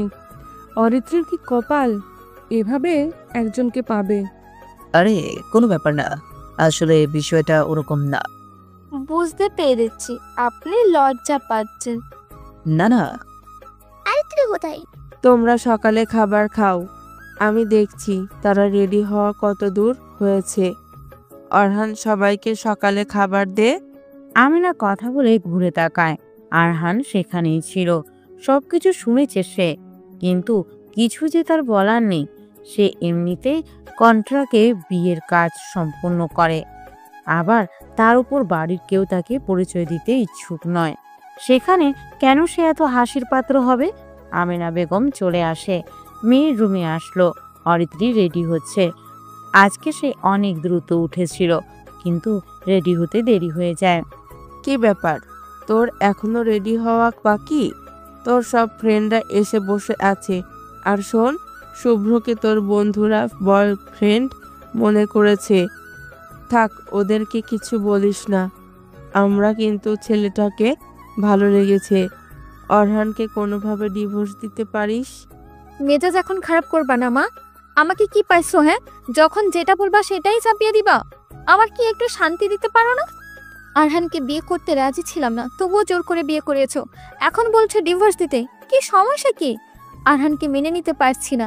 হ্যাঁ, ডিভোর্স দিব, তবে 1 বছর পর। সবে তো 1 মাস হয়েছে। হয়েছে, আমি যাচ্ছি। এ কি, তোর টেবিলে ওটা কি ফুল? আমিনা বেগমের চোখ চলে যায় টেবিলের দিকে। একটা সাদা রঙের অচেনা ফুল দেখতে পায়। তার পাশে একটি কাগজ। অরিত্রীর সাথে সাথে সেগুলো সরিয়ে নিয়ে বলে, যাও, আমি এখন সাজবো, দেরি হচ্ছে। খাবার দাও, আমি আসছি। কিন্তু ওটা কি? জানি না, যাও এখন। অরিত্রীর মা আর কিছু না বলে সেখান থেকে চলে যায়। অরিত্রী টেবিলে আবার সেই ফুল আর কাগজটা রাখে। ফুলটা একটি বুনো ফুল, যেগুলো সাধারণত ক্যাকটাস ফুল নামেও পরিচিত। ফুলটির বৈজ্ঞানিক নাম এপিফিলাম অক্সিপেটালাম। এটি বিশ্বের সবচেয়ে দামি এবং দুষ্প্রাপ্য ফুল। অরিত্রীর অঞ্চলের মানুষের কাছে এই ফুল ব্রহ্মকমল নামে পরিচিত। এটি ক্যাকটাস জাতীয় ফুল। অরিত্রী মনে করার চেষ্টা করে এই কমল ফুলটি তাদের বাগানে আছে কিনা, কিন্তু এমন টাইপের ফুল তো নেই। কি ফুল এটা? অরিত্রী আজ অনেক সকালে ঘুম থেকে উঠে বাইরে যায়। সে উঠানে ফুল বাগানের কাছে পায়চারি করছিল অরিত্রী। সিনথিয়া ফুল গাছগুলোতে পানি দিচ্ছিল। এমন সময় সেখানে দারোয়ান আসে। অরিত্রীকে বলে, ছোট ম্যাডাম, আপনার জন্য এটা একজন পাঠিয়েছে। একটা ছোট বাচ্চা ছেলে এসে বলল আপনাকে দিতে, আপনার কাছে পৌঁছে দিলাম। অরিত্রী সেটা হাত বাড়িয়ে নেয়। একটা সাদা কাগজ আর সাদা একটি ফুল। ফুলটা তার বাগানের নয়। অরিত্রী সোজা রুমে চলে আসে। রুমে এসে কাগজের ভাঁজ খুলে দেখে সেখানে একটা চিঠি লেখা। হাতের লেখাটা অনেক সুন্দর, আর চিঠি পড়ে অরিত্রীর মাথা ঘুরতে শুরু করে, কারণ এতটা গোছালো বাংলা লেখা এর আগে কখনো অরিত্রী পড়েনি। মানে এতটা কঠিন অর্থবহুল লেখা কে লিখবে? সেখানে লেখা ছিল, কথা ছিল আলাদা হলে আমরা এক আকাশ ভাগ করে নিব। তুমি তোমার আকাশটুকুতে চোখ বোলাবা, আমি আমারটুকুতে। কথা ছিল কখনো চন্দ্রমুখীর গন্ধ এলে জানালায় আমরা এক টুকরো প্রাকৃতিক হাসি হাসবো নিজেদের আকাশ বানিয়েছে। আমি হাসি জীবনানন্দ পড়তে পড়তে তোমার স্মৃতির ঘ্রাণ পাই। চর্যাপতির অর্থ বোঝার মতন আমাদের সম্পর্কের হিসাব করি, পাই না কিছু, তবুও হাসি। সুখের ঘ্রাণ আসে, চিনচিনে সুখ। এ পাড়া থেকে তোমার আকাশ ঘোলাটে, বুঝতে চেষ্টা করি ও আকাশে চন্দ্রমুখী ঝিকিমিকি হয়ে গন্ধ ছড়ায় নাকি। ঝাপসা চোখ ভিজে আসে উত্তরের কুয়াশায়। কেমন আছো আকাশ তুমি? প্রশ্ন করি তোমার গুন্ডিতে মুখ করে। আকাশ উত্তর দেয় না, শোনে না বোধহয়। আমার আকাশ কি বধির?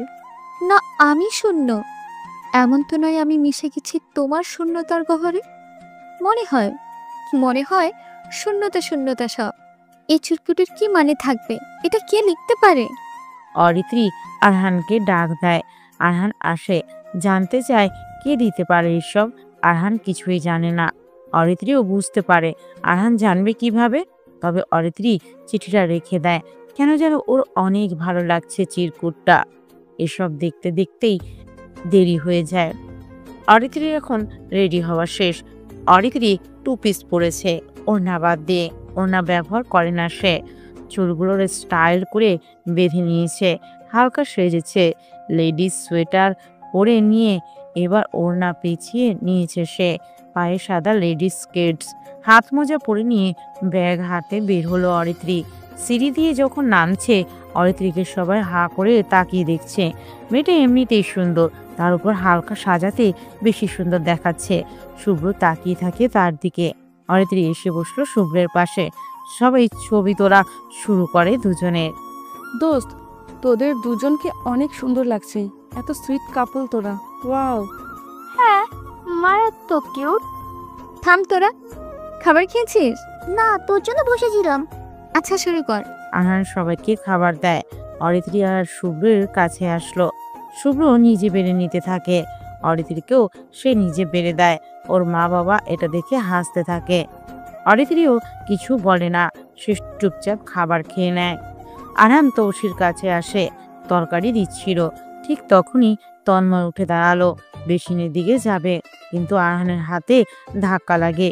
তরকারিটা পড়ে যায় তৌসির গায়ের উপর। তৌসি চিৎকার করে ওঠে। আরহানের গালে কষে একটা চড় দেয়।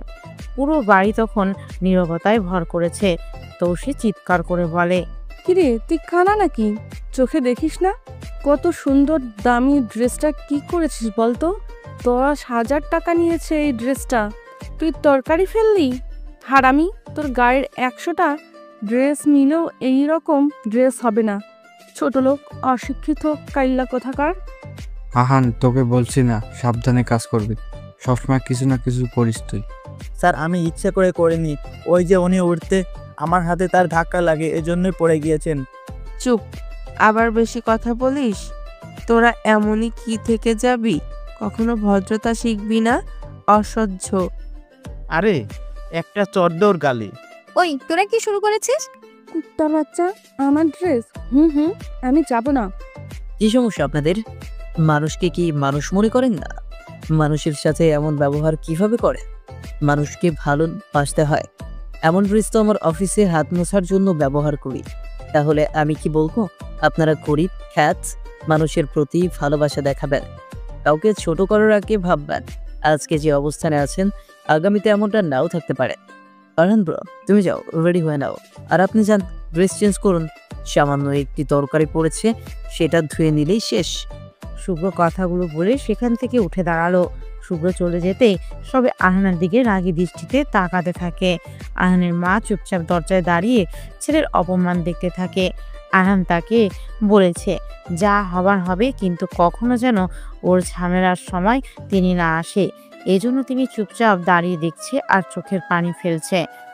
অদিতি কিছু বলতে চেয়েও পারে না, কারণ শুভ্র কেমন টাইপের মানুষ সেটা অদিতি বুঝতে পেরেছে। এই শুভ্রের সামনে সে এই ঘটনা আর বাড়ায় না। বড় একটা মাইক্রো বাহিরে দাঁড়িয়ে আছে। আহান সবার ব্যাগগুলো ভিতরে ঢুকিয়ে রাখলো। সে আর সিনথিয়া গাড়ির সামনে দাঁড়িয়ে আছে। 14 জন সিটের দামি একটা মাইক্রো। সবাই একসাথে আসলো। রিয়া আগেই তার গ্রামে চলে গেছে। রিয়াকে কল করে জানিয়েছে তারা বের হচ্ছে। রিয়া অনেক খুশি তার বন্ধুরা আসছে। সিনথিয়া আর আরহান একসাথে বসলো, মানে আরহান গাড়ি চালাবে আর সিনথিয়া পাশের সিটে বসেছে। অরিত্রী, শুভ্র, তিথি বসেছে মাঝে। পিছনে বাকি 4 জন। ঈশিতা আর ইরফান পাশাপাশি বসেছে। তৌসি আর তন্ময় বসেছে একসাথে। আরহান গাড়ি চালাতে থাকে।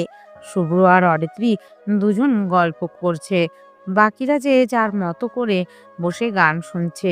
আরহান লুকিং গ্লাসে দুজনের দিকে বারবার তাকাচ্ছে। এইভাবে সময় পেরিয়ে যায়। আরহান যাকে ভালোবাসে ছোটবেলা থেকে, সেই মেয়েটা তাকে সহ্য করতে পারে না। ভালোবাসা বড্ড অদ্ভুত একটা বিষয়। কেউ যদি নিজ ইচ্ছাতে ভালোবাসা দেয়, অপর পাশের মানুষটা সেটা গ্রহণ করতে পারে না। এটা অদ্ভুত ছাড়া আর কি। কিন্তু মানুষ বড্ড বোকা।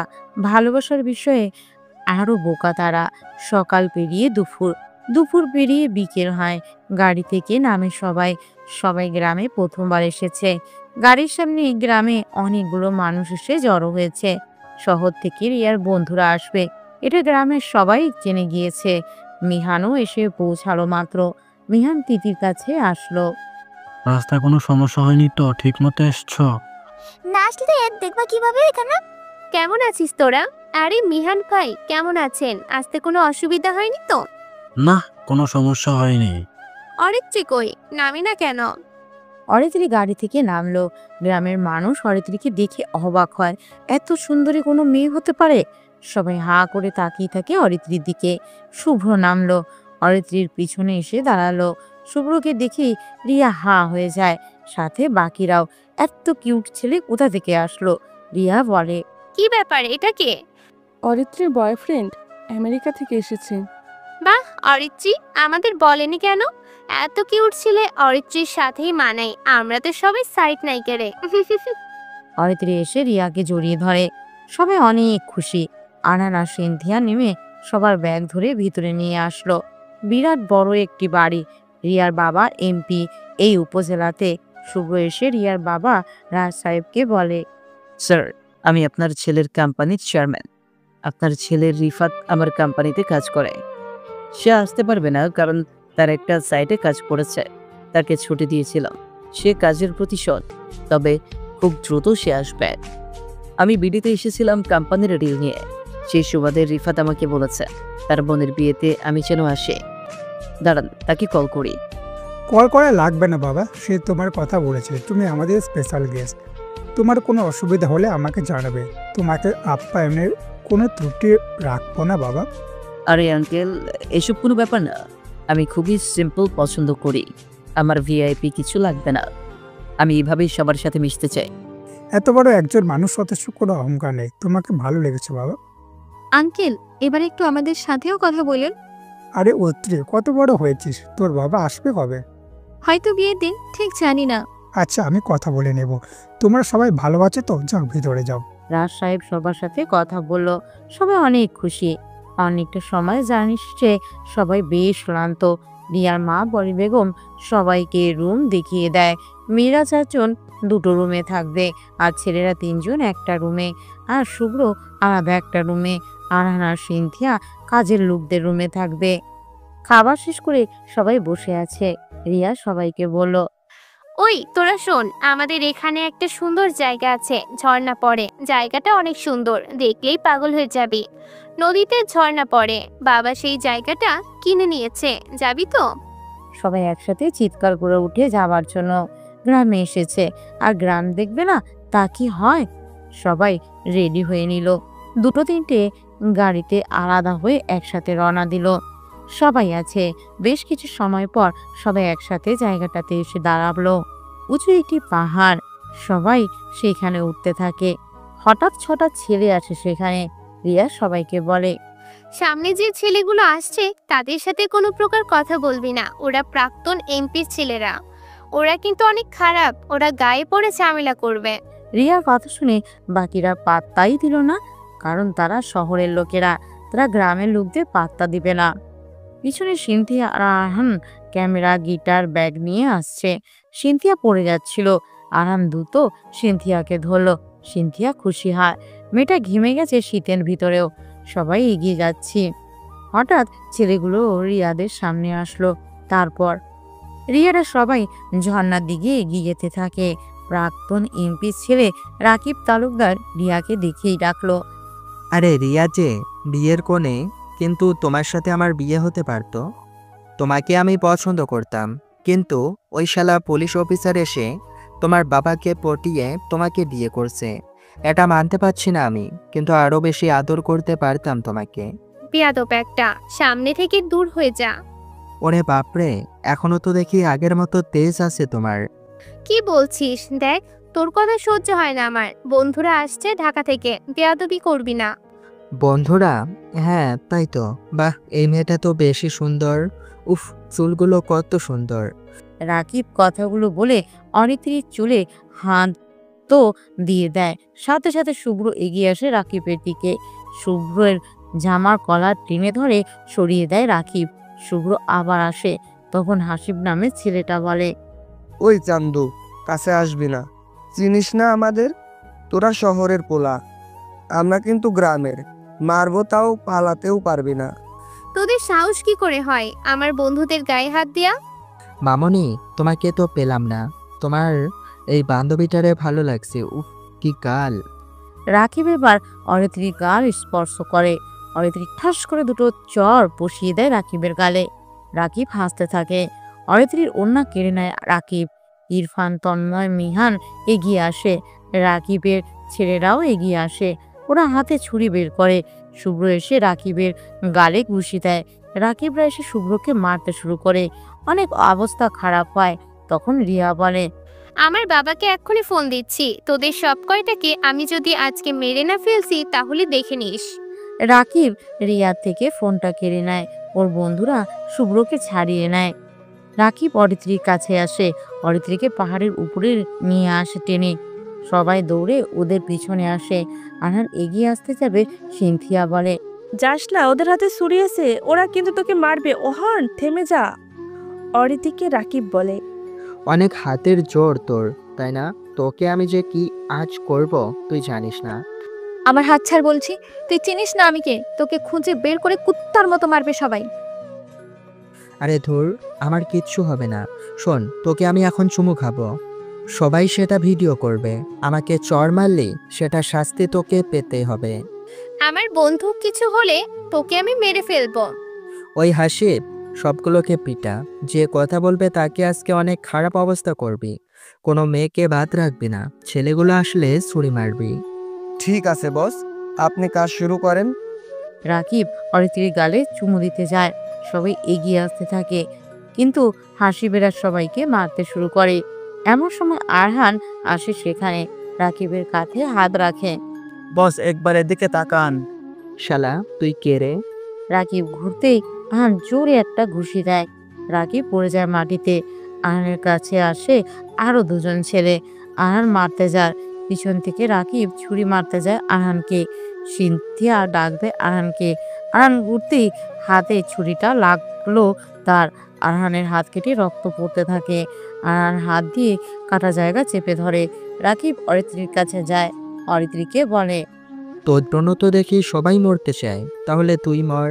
কি বলেছিলি যেন তোর লোকেরা আমাকে কুত্তার মতো মারবে? আগে তুই বাঁচতে পারিস কিনা দেখ। রাকিব কথাটা বলে অরিত্রীকে পাহাড় থেকে ধাক্কা দেয়। নিচে গভীর নদী। অরিত্রী সেই নদীতে পড়ে। অরিত্রী জীবনে কখনো পানিতে নেমে গোসল করেনি, সাঁতারও জানে না। সবাই অরিত্রী বলে জোরে চিৎকার করে ওঠে। রাকিবরা হাসতে হাসতে চলে যায় সেখান থেকে। কিনারে এসে অরিত্রী বলে ডাকতে থাকে সবাই, কেউ ওরে বাঁচাও, কিন্তু কেউ এগিয়ে আসে না। এমন সময় আরহান দৌড়ে ঝাঁপ দেয় নদীতে। অরিত্রী ডুবে যেতে থাকে। আরহান ঝাঁপ দিয়ে অরিত্রীর কাছে আসে। অরিত্রীর কাছে গিয়ে হাত ধরে পাড়ে টেনে নিয়ে আসতে থাকে। এর মধ্যেই অরিত্রী অনেকটা পানি খেয়ে অজ্ঞান হয়ে যায়। পাড়ে আসতেই সবাই দৌড়ে নিচে নেমে আসে। আরহান হাঁপাতে থাকে। অরিত্রী কোনো হুঁশ নেই। আরহান সিনথিয়াকে ডাক দেয়, এদিকে আয় তো, ম্যামের পেটে হাত রাখ। এভাবে না, এভাবে। আরহান সিনথিয়ার হাতের উপর হাত দিয়ে অরিত্রীর পেটে জোরে জোরে চাপ দিতে থাকে। কয়েক মিনিট পর অরিত্রী কাঁচতে কাঁচতে সজ্ঞানে ফিরে আসে। সিনথিয়া হাত সরিয়ে নিয়েছে। আরহান অরিত্রীর দিকে তাকিয়ে আছে, কিন্তু হাত সরাতে মনে নেই, যদিও সামান্যভাবেই হাত লেগে আছে। আরে তুই ঠিক আছে দোস্ত? সরি দোস্ত, আমার জন্য তোর অনেক কষ্ট সহ্য করতে হয়েছে। অরিত্রী, ঠিক আছো তুমি? ঠিক আছে ম্যাম। অরিত্রী আরহানের দিকে তাকায়। শীত লাগছে ভীষণ। আরহানের হাত কেটে অনেকটা ফাঁকা হয়ে গেছে। সেসব পরোয়া না করে আরহান নদীতে ঝাঁপ দেয় অরিত্রীকে বাঁচানোর জন্য। অরিত্রী দেখে আরহানের গা ভেজা, আর হাতটাও সামান্য পেটের কাছে লেগে আছে। অরিত্রী উঠে দাঁড়ায়, সবাইকে বলে, আমাকে নদী থেকে তুলেছে কে? অরিত্রী, আজকে যদি অরহান ভাই না থাকতো তাহলে যে কি হতো? সেই তো তোকে উদ্ধার করেছে। জানোয়ারগুলো তোকে মেরে ফেলেছিল। অরিত্রী তাকায় আরহানের দিকে। আরহান মাথা নিচু করে নিয়েছে। আরহান জানে কি হতে যাচ্ছে। অরিত্রী আরহানকে বলে, হারামির বাচ্চা, ছোট লোক কোথাকার, তোর এত বড় সাহস কিভাবে হলো আমার গায়ে হাত দেওয়ার? আমার পেটে হাত দিয়ে আমাকে বাঁচিয়েছিস না? তোর মতো একটা খারাপ দেখতে ছেলের স্পর্শের থেকে আমার মরে যাওয়াটাই অনেক ভালো ছিল। অন্তত তোর থেকে তো শান্তি পেতাম। কথাগুলো বলে আরহানকে একটা চড় দেয় অরিত্রী। সবাই অবাক হয়। অরিত্রী কাঁদতে থাকে। অরিত্রী থামে না, সে আরো বলতে শুরু করে, শালা লোভী, যখনই সুযোগ পেয়েছিস আমাকে স্পর্শ করার চান্স হারাসনি, তাই না? আমাকে ছোঁয়ার এত শখ? আমি তোর কাছে সস্তা? কি চাস বল? তোকে বলেছিলাম আমার কাছে কখনো আসবি না, তুই আমার সাথেই ঘুরঘুর করিস। হারামি কুত্তা লম্পট কোথাকার। তোর স্পর্শে বেঁচে থাকার চেয়ে মরে যাওয়াটাই অনেক ভালো। কি শুরু করেছিস বল? তোর সমস্যাটা কি? একটা মানুষ নিজের জীবনের মায়না করে তোকে বাঁচালো, আর তুই কি না? তিথি, চুপ কর তো। অরিত্রীর মাথায় শক লেগেছে, চল বাড়িতে ফিরি। চল চল। সবাই অরিত্রীকে নিয়ে বাড়িতে চলে যায়। আরহান বালুর উপরে চুপচাপ বসে রইল। অনেক মানুষ একসাথে এদের কাণ্ড দেখছিল। শেষ। এরপর সবাই চলে যায়। সিনথিয়া আসলো আরহানের কাছে। আরহানের কাঁধে হাত রাখে। সিনথিয়া বলে, তোকে বলেছিলাম যাবি না, দেখলি তো কি করলো? ছোট থেকে এসব সহ্য করে আসছিস, কবে জবাব দিবি? তোর কি অনেক ভালো লাগে অপমান শুনতে? ইচ্ছা করে কানে নিচে ওনারা কষে কয়েকটা চড় মারি। কি ভাবে নিজেকে তিনি? তুই আসলেই শেষটা। এত কিছু হয় তবুও তার পিছু ছাড়িস না। বাড়ি যা, আমি পরে আসবো। মানে কি? রাত হয়ে যাচ্ছে, ডাক্তার দেখাতে হবে, চল আমার সাথে। গাড়ি চলে যাবে, যা বলছি। ওদের ব্যাগ সবকিছুই উপরে আছে, যা জলদি। ওহান, তুই একটা দূর যা, তোর ইচ্ছা মতো থাক, গেলাম আমি, ঢাকবি না আমাকে। সিনথিয়া কথাগুলো বলে সেখান থেকে চলে যায়। আরহান বালির উপর বসে থাকে। সন্ধ্যায় আকাশে চাঁদ উঠেছে, সেটা নদীর পানিতে এসে পড়ে। আরহান সেটাই দেখতে ব্যস্ত। মনের ভিতরে অসম্ভব যন্ত্রণা হচ্ছে আরহানের, যেটা সহ্য করার শক্তি আরহানের আছে, তবে মনটা চেয়ে ভেঙে একদমই টুকরো হয়ে গেছে। নিজের বইয়ের থেকে আরহান প্রতিদিন এমন অপমান সহ্য করে আসছে। কি করবে সে? রাজের বাড়িতে পুলিশ এসেছে। ফারুক এসেছে। ফারুক হলো এই থানার পুলিশ।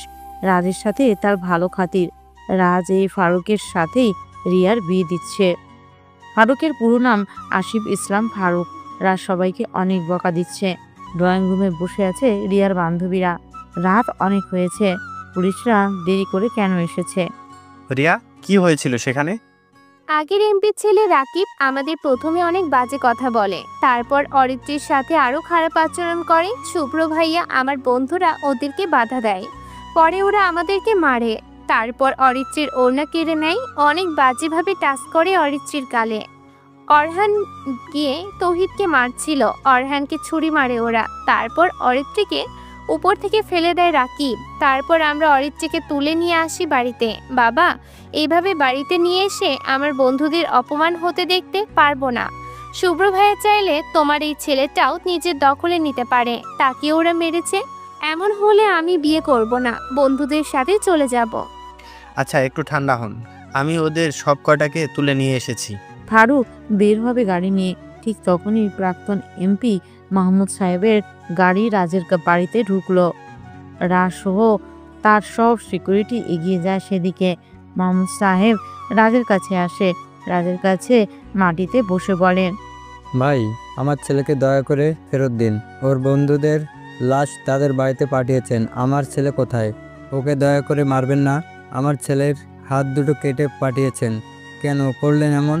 আমাকে সব কিছু বলতেন, আমি তাকে শাস্তি দিতাম, প্রয়োজনে জেলে পাঠাতাম, তবুও তো সে বেঁচে থাকতো।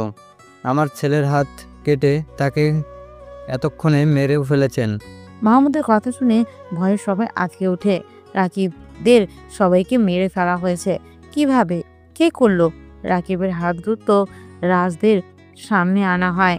রাকিব যে শার্ট পরেছিল সেই শার্টের হাতা সহ দুটো হাত কাপড়ে মুড়িয়ে পাঠানো হয়েছে। এটা দেখে সেখানে থাকা সবাই ভয়ে আটকে ওঠে। কে করলো এটা? রাজ বলে, কি বলেন এগুলো? আমি তো কিছুই জানতাম না। বরং আপনার ছেলে আমার মেয়েদের সাথে বাজে ব্যবহার করেছে, সেই সব ওরা বাড়িতে আসার পরেই শুনেছি। আপনি কি পাগল হয়ে গেছেন? তাহলে কার এত বড় সাহস আমার ছেলেকে মারবে? কে আমার ছেলেকে এভাবে হাত কেটে মারলো? অফিসার, কে করেছে এগুলো? দেখুন মাহমুদ সাহেব, আমরা এইমাত্র খবর পেয়েছি। রিয়ার বন্ধুরা সবাই সেখান থেকে চলে আসে। দেখুন, সবাই এখানে উপস্থিত। তাহলে কাজটা কে করবে? আমি জানি না, তবে চলে যাচ্ছি। কসম, যদি জানতে পারি আমার ছেলের খুন আপনারা করছেন, আমি বিয়ে বাড়িকে শ্মশান বানিয়ে ফেলবো। মাহমুদ সাহেব কথাগুলো বলে সেখান থেকে চলে যায়। সবাই ভয় পেয়েছে। কি করেছে এটা? একটু পরেই খবর আসে রাকিবের লাশ নদীর পাড়ে পাওয়া গেছে। কিন্তু এটা কে করেছে? কার এত বড় সাহস? কে এত বাজেভাবে ওদের সবাইকে মেরেছে? সবাই ভিতরে চলে আসে। ওরা আসার দিনই এমন হবে কেউ ভাবতে পারেনি।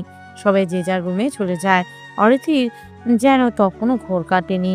সে এইসব শুনে অনেক ভয় পেয়েছে। আনান শুয়ে আছে নিজের ঘরে। দরজায় কড়া নাড়ার শব্দ। আনান গিয়ে দরজা খুলে দেয়। তাকিয়ে দেখে সিনথিয়া এসেছে। আনানের হাতের কবজিতে ব্যান্ডেজ। আনানের কাপড়গুলো পড়ে আছে নিচে। সিনথিয়া বলে, তুই কখন এসেছিস? তোরা চলে আসার পরই ওখান থেকে অটোতে করে এসেছিলাম। হাত অনেক ব্যথা থাকায় আমি বাইরে যেতে পারিনি, এখানেই শুয়েছিলাম। জানিস কি হয়েছে? আজকে আমাদের সাথে ওই ছেলেগুলো যা করেছে সেটার শাস্তি পেয়েছে। ও পুলিশ ধরেছে? আরে না, কে বা কারা যেন তাদের সবাইকে মেরে ফেলেছে। রাকিবের হাত কেটে পাঠিয়েছিল, লাশ ওই নদীতেই পাওয়া গেছে। ও আচ্ছা, অনেক রাত হয়েছে, ঘুমাবো। আচ্ছা, সমস্যা হলে ডাক দিবি, আমি পাশের রুমে আছি। আর তোর কাপড়গুলো নিচে কেন রক্ত ভেজা লাগছে? আরে হাত কাটা ছিল না, ডাক্তারের কাছে যাওয়ার সময় গাড়ির ঝাঁকিতে রক্ত পড়েছিল অনেক, সেটা কাপড় দিয়ে মুছেছিলাম, ব্যথার জন্য ধুতে পারিনি। আচ্ছা, কালকে আমি ধুয়ে দেব, ঘুমা।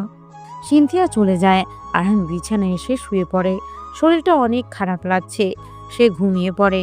অরিত্রী ঘুমিয়ে পড়েছে। একটা স্বপ্ন দেখে সে একটা গাড়ির সাথে অ্যাক্সিডেন্ট করতে যায়, কিন্তু কে যেন তাকে বাঁচিয়ে নিয়েছে। অরিত্রী লাফ দিয়ে ওঠে। প্রচণ্ড অস্বস্তি লাগছে তার। সে বিছানা ছেড়ে উঠল। গতদিনের ঘটনা মাথা থেকে যায়নি। আরহানের সাথে কি তার বেয়াদবি করাটা ঠিক হয়েছে কি জানি। অরিত্রী দরজা খুলে বাহিরে আসে। চারপাশে অনেক ঘন কুয়াশা পড়েছে। একটা চাদর নিয়ে সে বাহিরে আসলো। মেইন দরজাতে সিকিউরিটি গার্ড দাঁড়িয়ে। তারা কি ঘুমোয়নি? অরিত্রী বাইরে আসে ওদেরকে বলে। বাইরে এসে দুই দিক দিয়ে দুটো রাস্তা চলে গেছে, কুয়াশাতে কয়েক হাত অবধি দেখা যাচ্ছে। অরিত্রী হাঁটা ধরলো। কিছু দূর এসে খেজুর গাছ দেখতে পায়। গ্রামের লোক ও মহিলা মিলে রাস্তার পাশ থেকে খেজুর গাছ হতে রসের হাঁড়ি পাড়ছে। অরিত্রী ফোন বের করে এসব কিছু ভিডিও করতে থাকে। অরিত্রী অনেক ভালো লাগে। এইরকম দৃশ্য সে এর আগে কখনো দেখেনি। গ্রামটা অনেক সুন্দর। গ্রামের ভোরের সকাল যেন অনেক প্রাণবন্তময়। বাড়িতে অনেক উঠে গেছে। রিয়া সবার আগে অরিত্রীর রুমে আসে। তিথি আর অরিত্রী একসাথে ঘুমায়। তিথি রুমে ঘুমোচ্ছে, কিন্তু অরিত্রী নেই। অরিত্রীকে কল দেয় সে। অরিত্রী জানায়, আমি ফিরছি, বাইরে এসেছিলাম। এই যে মা, আপনার নাম কি? অরতি? অরিত্রী মাথা নাড়ায়। দারোয়ান বলে, আপনার জন্য এটা একটা বাচ্চা ছেলে দিয়ে গেছে। অরিত্রী তাকায় সেদিকে। গতকালকে সেই ওড়নাটা সুন্দর করে ভাঁজ করা, সাথে একটি লাল ফুল আর চিরকুট। অরিত্রী সেগুলো হাতে নিয়ে ভিতরে আসলো। তারপর অরিত্রী বাড়ির ভিতরে আসলো। তার ওড়না সে ফেরত পেয়েছে, সাথে একটি ফুল ও চিরকুট। এটা কে দিয়েছে? শুভ্র আসার পর থেকেই অরিত্রী এমন চিরকুট পাচ্ছে। তবে কি শুভ্র এসব করছে? সে চিরকুট পড়তে শুরু করে। সেখানে লেখা, আমায় নেশা করানো হয়েছে তাহার চোখের মন্ত্রণা দিয়ে। এটা কোন মামুলি মাদকের নেশা নয়। এই নেশার গভীরতা এতই প্রবল যে এক জীবনে তার মুক্তি সম্ভব নয়। খণ্ড খণ্ড সময় আছে কত প্রবলভাবে তোমাকে পাইতে চাই, এমন প্রবলতা কেবল মাহিন শিশুর ক্ষুধায় থাকে। এত বিশদ অস্থিরতা শুধুমাত্র দুঃস্বপ্নের নিঝিরে মরে যেতে দেখলে হয়। তোমার দৃষ্টি সীমার বাইরে আমি একটা উৎকৃষ্ট গোলাপ, কিংবা স্পর্শ সীমার ভেতরে কুণ্ঠ রোগগ্রস্ত একটা বিশ্রী কুকুর। কে চিরকুট দিয়েছে? এত জটিল শব্দ দিয়ে কে লিখতে পারে? কে আমাকে এভাবে ভালোবাসে? তবে কি সে আমাকে ভালোবাসে? সেই কি ওনা ফিরিয়ে এনেছে? সে কি রাকিবকে মেরেছে? কিন্তু সে কে? শুভ্রকালকে কোথায় ছিল? তাকে তো খুঁজে পাইনি, নাকি আমিই দেখিনি? অরিত্রী একা একা বিড়বিড় করে, কথাগুলো ভাবছে। হঠাৎ ওর বান্ধবীরা আসে সেখানে। অরিত্রীকে দেখে রিয়া বলে, কোথায় গেছিলি তুই? কালকে এত বড় ঘটনা ঘটলো, তুই একা কেন বের হয়েছিলি? তোদের গ্রামে শীতের সকাল দেখলাম, মন জড়িয়ে গেল। আমাদের ডাকতি। তোদের উঠতে উঠতে কুয়াশা চলে যেত। হাতে তোর কালকের ওড়না কোথায় পেলি? রাকিবের হাতে ছিল? এটা আমি ওর থেকে কেড়ে নিয়েছিলাম যখন আমাকে সে ধাক্কা দেয়। চল ভেতরে। অরিত্রীর কথায় সবাই ভিতরে আসে। সকালের খাবার শেষ করলো একসাথে। সকাল পেরিয়ে দুপুর হয়। অরিত্রী সারাদিন চিরকুটের মালিককে খুঁজে বের করার চেষ্টা করছে, কিন্তু পারেনি। আন্দাজে সে কাকে ধরবে? শুভ্র ছাড়া সন্দেহ করার মতো তো সে কাউকেই দেখছে না। বাবা, মেহরাব সাহেব তার নতুন প্রজেক্টের কাজ শুরু করেছে। আমি খবর পেয়েছি শুভ্রের ম্যানেজার তাকে টাকা দিয়েছে পুরোটা। সাবরির কথা শুনে হাসতে থাকে আকাশ। কারণ যে প্রজেক্ট মেহরাব হাতে নিয়েছে তা কমপ্লিট করতে 200 কোটি টাকা লাগবে, যেটা 70% ইনভেস্টর এসকে গ্রুপ হতে চলেছে। মেহরাবের কাছে 200 কোটি টাকা একসাথে দেখার মতো পরিস্থিতি নেই, কারণ ব্যাংক লোন আছে আরও 100 কোটি। সব কিছু মিলিয়ে যদি মেহরাবের প্রজেক্টটাকে নষ্ট করা যায়, তাহলে মেহরাব প্রায় 400 কোটি টাকা লস করবে। তখন সে না পারবে লস ঠিক করতে, আর না পারবে কোম্পানি বাঁচাতে। তখন তার সব কিছু নিলামে উঠবে। আর আকাশ ঠিক সেই সুযোগটা কাজে লাগাবে তখনই। সে ব্যাংকে বলে রেখেছে সামনে তার অনেক টাকা লাগবে। নিজের যা আছে সব কিছু মিলিয়ে ব্যাংকে নিলামের সময় আকাশ মেহরাব সব কিছু নিজের করে নেবে। কেবল যথাসময়ে পারফেক্ট বলটা করতে হবে। আকাশ বলে, মেহরাবের কোম্পানি কেন এত পপুলার জানিস? ওরা শ্রমিকদের সব কিছু দেখভাল করে, আর শ্রমিকরা পুরো দমে কাজ করে থাকে। 1 মাসের প্রজেক্ট তারা 15 দিনই করে দিতে পারে, এটা তাদের অ্যাবিলিটি। তবে যেহেতু এই প্রজেক্ট অনেক টাকার ডিল হয়েছে, তাহলে আরও কম সময়ে প্রজেক্ট কমপ্লিট করে ওরা নতুন কিছু লঞ্চ করবে। যখন পুরো প্রজেক্ট কমপ্লিট, আমাদের লোক তখন 2 দল ভাগ হয়ে কাজ করবে। এক দল তার এই নতুন প্রজেক্টের ডেমোকে নষ্ট করবে, আরেক দল পুরো প্রজেক্টটাকে আগুনতে পুড়ে ফেলবে। ব্যাস, মেহরাব সাহেব কোর্টে থেকে শোতে চলে আসবে মাত্র 1 রাতের ভিতরে। আরও একটা টিম বানিয়ে কার, তবে সেই টিম যেন বাইরের দেশের হয়, যারা মেহরাবের প্রজেক্ট নষ্ট করবে, ওদেরকে এক রাতের ভিতরে মেরে ফেলবে, তারপর বাকিরা এখান থেকে হাওয়া। কোনো প্রকার প্রমাণ চিহ্ন না থাকে আমি কাজটা করেছি।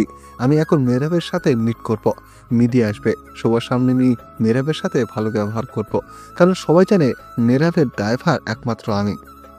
বাবা, তোমার মাথাতে এত শয়তানি বুদ্ধি কোথা থেকে আসে? এভাবে যদি প্ল্যান করো তাহলে তুমি বিজনেস ম্যাগনেট হয়ে যাবে। আসলে হঠাৎ আকাশের ফোনে কল আসে। তার ম্যানেজার কল করে জানায়, স্যার, আমরা যে কম দামে প্রোডাক্ট সেল করছি সেখান থেকে আমাদের লস হচ্ছে 10 কোটি টাকা। কারণ প্রতিটা পণ্য থেকে আমরা যেভাবে লাভ করতে চেয়েছিলাম সেভাবে হয়নি। দাম কমানোর কারণে মার্কেটের ভ্যালু কমছে। ফুটপাত জাতীয় জায়গাতেই আমাদের প্রোডাক্ট বিক্রি হচ্ছে, ব্র্যান্ড ভ্যালু কমে অনেক শতাংশ। আকাশ বসা থেকে উঠে দাঁড়ায়। খবরটা তার কাছে অনেক সুখের বিষয়, কিন্তু পরক্ষণেই সে এটা নিয়ে মাইন্ড গেম সাজায়। তারপর দুপুরের খাবার খেয়ে সবাই একসাথে একটি জায়গায় আসলো। জায়গাটা বেশ সুন্দর, একটা ছোট নদী, তবে নদীর পানিটা অন্যরকম ভাবে নীল। নিচের পাথরগুলো কারণেই নীল মনে হয়। নদীর পাড়টা আরো সুন্দর, সেখানে আছে অনেকগুলো গাছের সারি। ফিরে ফিরে বাতাস বইছে। নদীর অনেকটা নিচ অব্দি খালি পায়ে সবাই হেঁটে এসেছে। তিথি হাঁটছিল, হঠাৎ সে পড়ে যেতে থাকে পিছলে। ঠিক তখনই কে যেন তার হাত টেনে ধরে। তাকিয়ে দেখে মিহান, তিথির বডিগার্ড হিসেবে। মিহান যে প্রথম এবার এসেছে তিথির সাথে এমন না, যতবার ভার্সিটি থেকে বন্ধুরা ট্রিপে গেছে ততবারই মিহান তিথির সাথে গিয়েছে। তিথির মা মিহানকে ছাড়া কোথাও তিথিকে যেতে দেয় না। হাত চলো, সবাই দেখছে। এখনো তুমি কিনারে আছো, হাত ছাড়লে পড়ে যাবে, সরে এসো। মিহান জোরে টান দেয় তিথিকে। তিথি মিহানের বুকে এসে পড়ে। মিহান এক হাত দিয়ে তিথিকে জড়িয়ে ধরে। তিথি রাগ হয়, তবে কিছু বলে না, দ্রুত ছাড়িয়ে নেয় নিজেকে। রিয়ার কাছে আসে। ওদিকে আরেক পারে যে ঈশিতা গাছ থেকে ফল পাড়ার চেষ্টা করে। নদীর পাড়ে ফল গাছও আছে। একটা লাল রঙের পেয়ারা গাছ আছে। পেয়ারাটার ভেতরটা লাল। 40 বছর হলো গাছটার বয়স। অনেক মোটা। ঢিল ছুঁড়ে ছুঁড়ে পেয়ারা পাড়তে থাকে ঈশিতা। সাথে ইরফানও আছে। ইরফান একটা ঢিল ছোড়ে, সেই ঢিলে একটা পেয়ারা পড়ে। সেই পেয়ারা ইরফান পানি থেকে তুলে নিয়ে আসে। আমাকে দে। দিচ্ছি দাঁড়া। ইরফান ঈশিতার সামনে হাঁটু ভাঁজ করে বসলো। তারপর পেয়ারাটা বাড়ি দিয়ে বলে, তোকে অনেকটা ভালোবাসি। যে ভালোবাসা আসে অনেকটা আবেগ, অনেকটা আগ্রহ। তোকে কাছে পাওয়ার বিশাল ইচ্ছা। তুই কি আমার হবি রে? দূর থেকে সবাই দেখছে। ওরা দুজন যে প্রেম করছে এইটা আর বলতে বাদ নেই। ঈশিতা রাজি হয়ে যায়। ইরফান ঈশিতাকে জড়িয়ে ধরে। ঠিক তখনই শুনতে পায় ওর বন্ধু আর বান্ধবীরা চিৎকার করে বলছে। ওরা লজ্জা পায়। ঈশিতা ইরফানকে ছেড়ে দিয়ে ওর বান্ধবীদের কাছে আসে। অপরদিকে তন্ময় আর তৌসী পাড়ের উপরে একটি ঝাউবন ঘুরে ঘুরে দেখছে। তৌসী জামাতে অনেকগুলো খাগড়া গাছের ফল আটকে যায়। সে এটা দেখে চিৎকার শুরু করে। তন্ময় এগিয়ে আসে ওর দিকে। তার চাদর আর জামাতে এতগুলো ফল আটকে থাকাতে তন্ময় হো হো করে হেসে ওঠে। দাঁত কেলিয়ে হাসলি কেন বাদর? তোকে তো দেখতে পুরাই বনের রানী লাগছে। যা সর হারামি। আচ্ছা, আমি হেল্প করছি, দাঁড়া। তন্ময় তৌসীর কাছে আসে। তৌসী জামা থেকে এক এক করে ফলগুলো ছাড়িয়ে দিতে থাকে। ছাড়ানো শেষ, তৌসী তাকে বলে, যা ভাগ এখান থেকে। ঠিক তখনই তন্ময় তৌসীর মাথার চুলে সবগুলো খাগড়া ফল লাগিয়ে দৌড়ে চলে আসে। আর তৌসী চিৎকার করতে করতে তন্ময়কে ধরতে শুরু করে। সবাই বেশ ওদের কাণ্ড দেখে মজা পাচ্ছে, কিন্তু সবসাথে মজাতে আছে অরিত্রী আর শুভ। শুভ নৌকা চালাচ্ছে আর অরিত্রী নৌকাতে বসে আছে। শুভ্র মাঝে মাঝে একটু পানির ছিটা অরিত্রীর দিকে ছুঁড়ে দেয়। অরিত্রীও কম যায় না, সেও শুভ্রের দিকে পানি ছুটতে থাকে। দুজনে বেশ ভালোই আছে। মিস অরিত্রী, তুমি কিন্তু ভয়ঙ্কর সুন্দর, তা কি জানো? কি হবে এত সৌন্দর্যতা দিয়ে, যদি না কেউ আমাকে ভালোবাসে? কি বলো? যদি আমি বলি তোমাকে পেতে চাই, যদি বলি আমি তোমাকে ভালোবাসি, তাহলে কি করবে? শুভ্রের কথা শুনে অরিত্রী চুপ হয়ে যায়। কি বলবে বুঝতে পারছে না। তবে সেও যে শুভ্রকে পছন্দ করে এটা অরিত্রী নিজেও জানে। শুভ্র যেহেতু এগিয়ে এসেছে, সে আর না করবে কেন?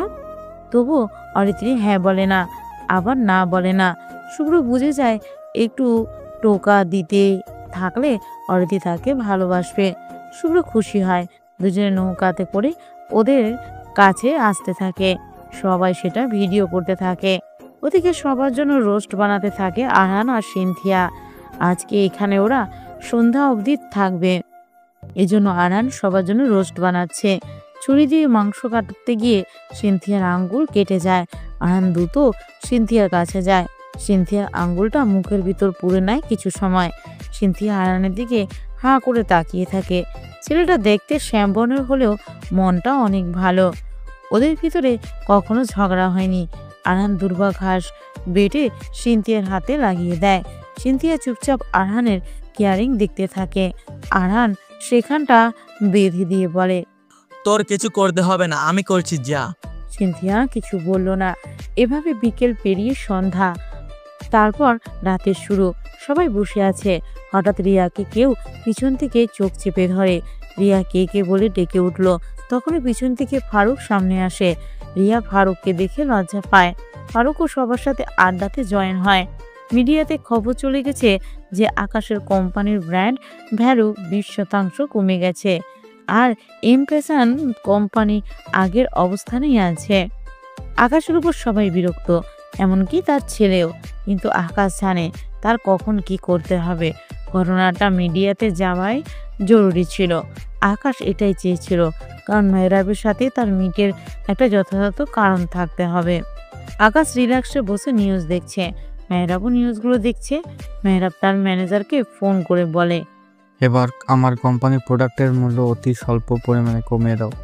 যেটা আগে 1000 টাকা ফিক্সড প্রাইস হতো, সেটা এখন 950 টাকা করে দাও। কারণ আগে লাভ করতাম অনেকটা, এখন লাভ করব একটু অল্প। মার্কেট ধরে রাখতে হবে, কারণ আকাশ যদি আবার তার প্রোডাক্ট লঞ্চ করে, তবে আমাদের প্রোডাক্টের মূল্য অনুসারে তখন তার প্রোডাক্টের দাম হয় কমতে হবে, নয়তো বাড়াতে হবে। কমালে সে আবার লস খাবে। আবার যদি বাড়ায়, তখন আমাদের পণ্যের কোয়ালিটি ফুলের কাছে তার প্রোডাক্ট মার্কেটে পৌঁছতে শুরু করবে। ওর মতো বোকা নাকি যে 1 লাখের দাম কমিয়ে দেবো? মেহরাব সাহেব বেশ বুদ্ধিমান। সে কখন কি করতে চায় সেটা সে নিজেই ভালো করে জানে। আকাশ আর মেহরাব মুখে রাইভেলারি না থাকলেও কাজের ভিতরে বড় প্রমাণ রেখেছে, যেটা আর কোম্পানিগুলো এদের দুজনের জন্যই পেরে ওঠে না।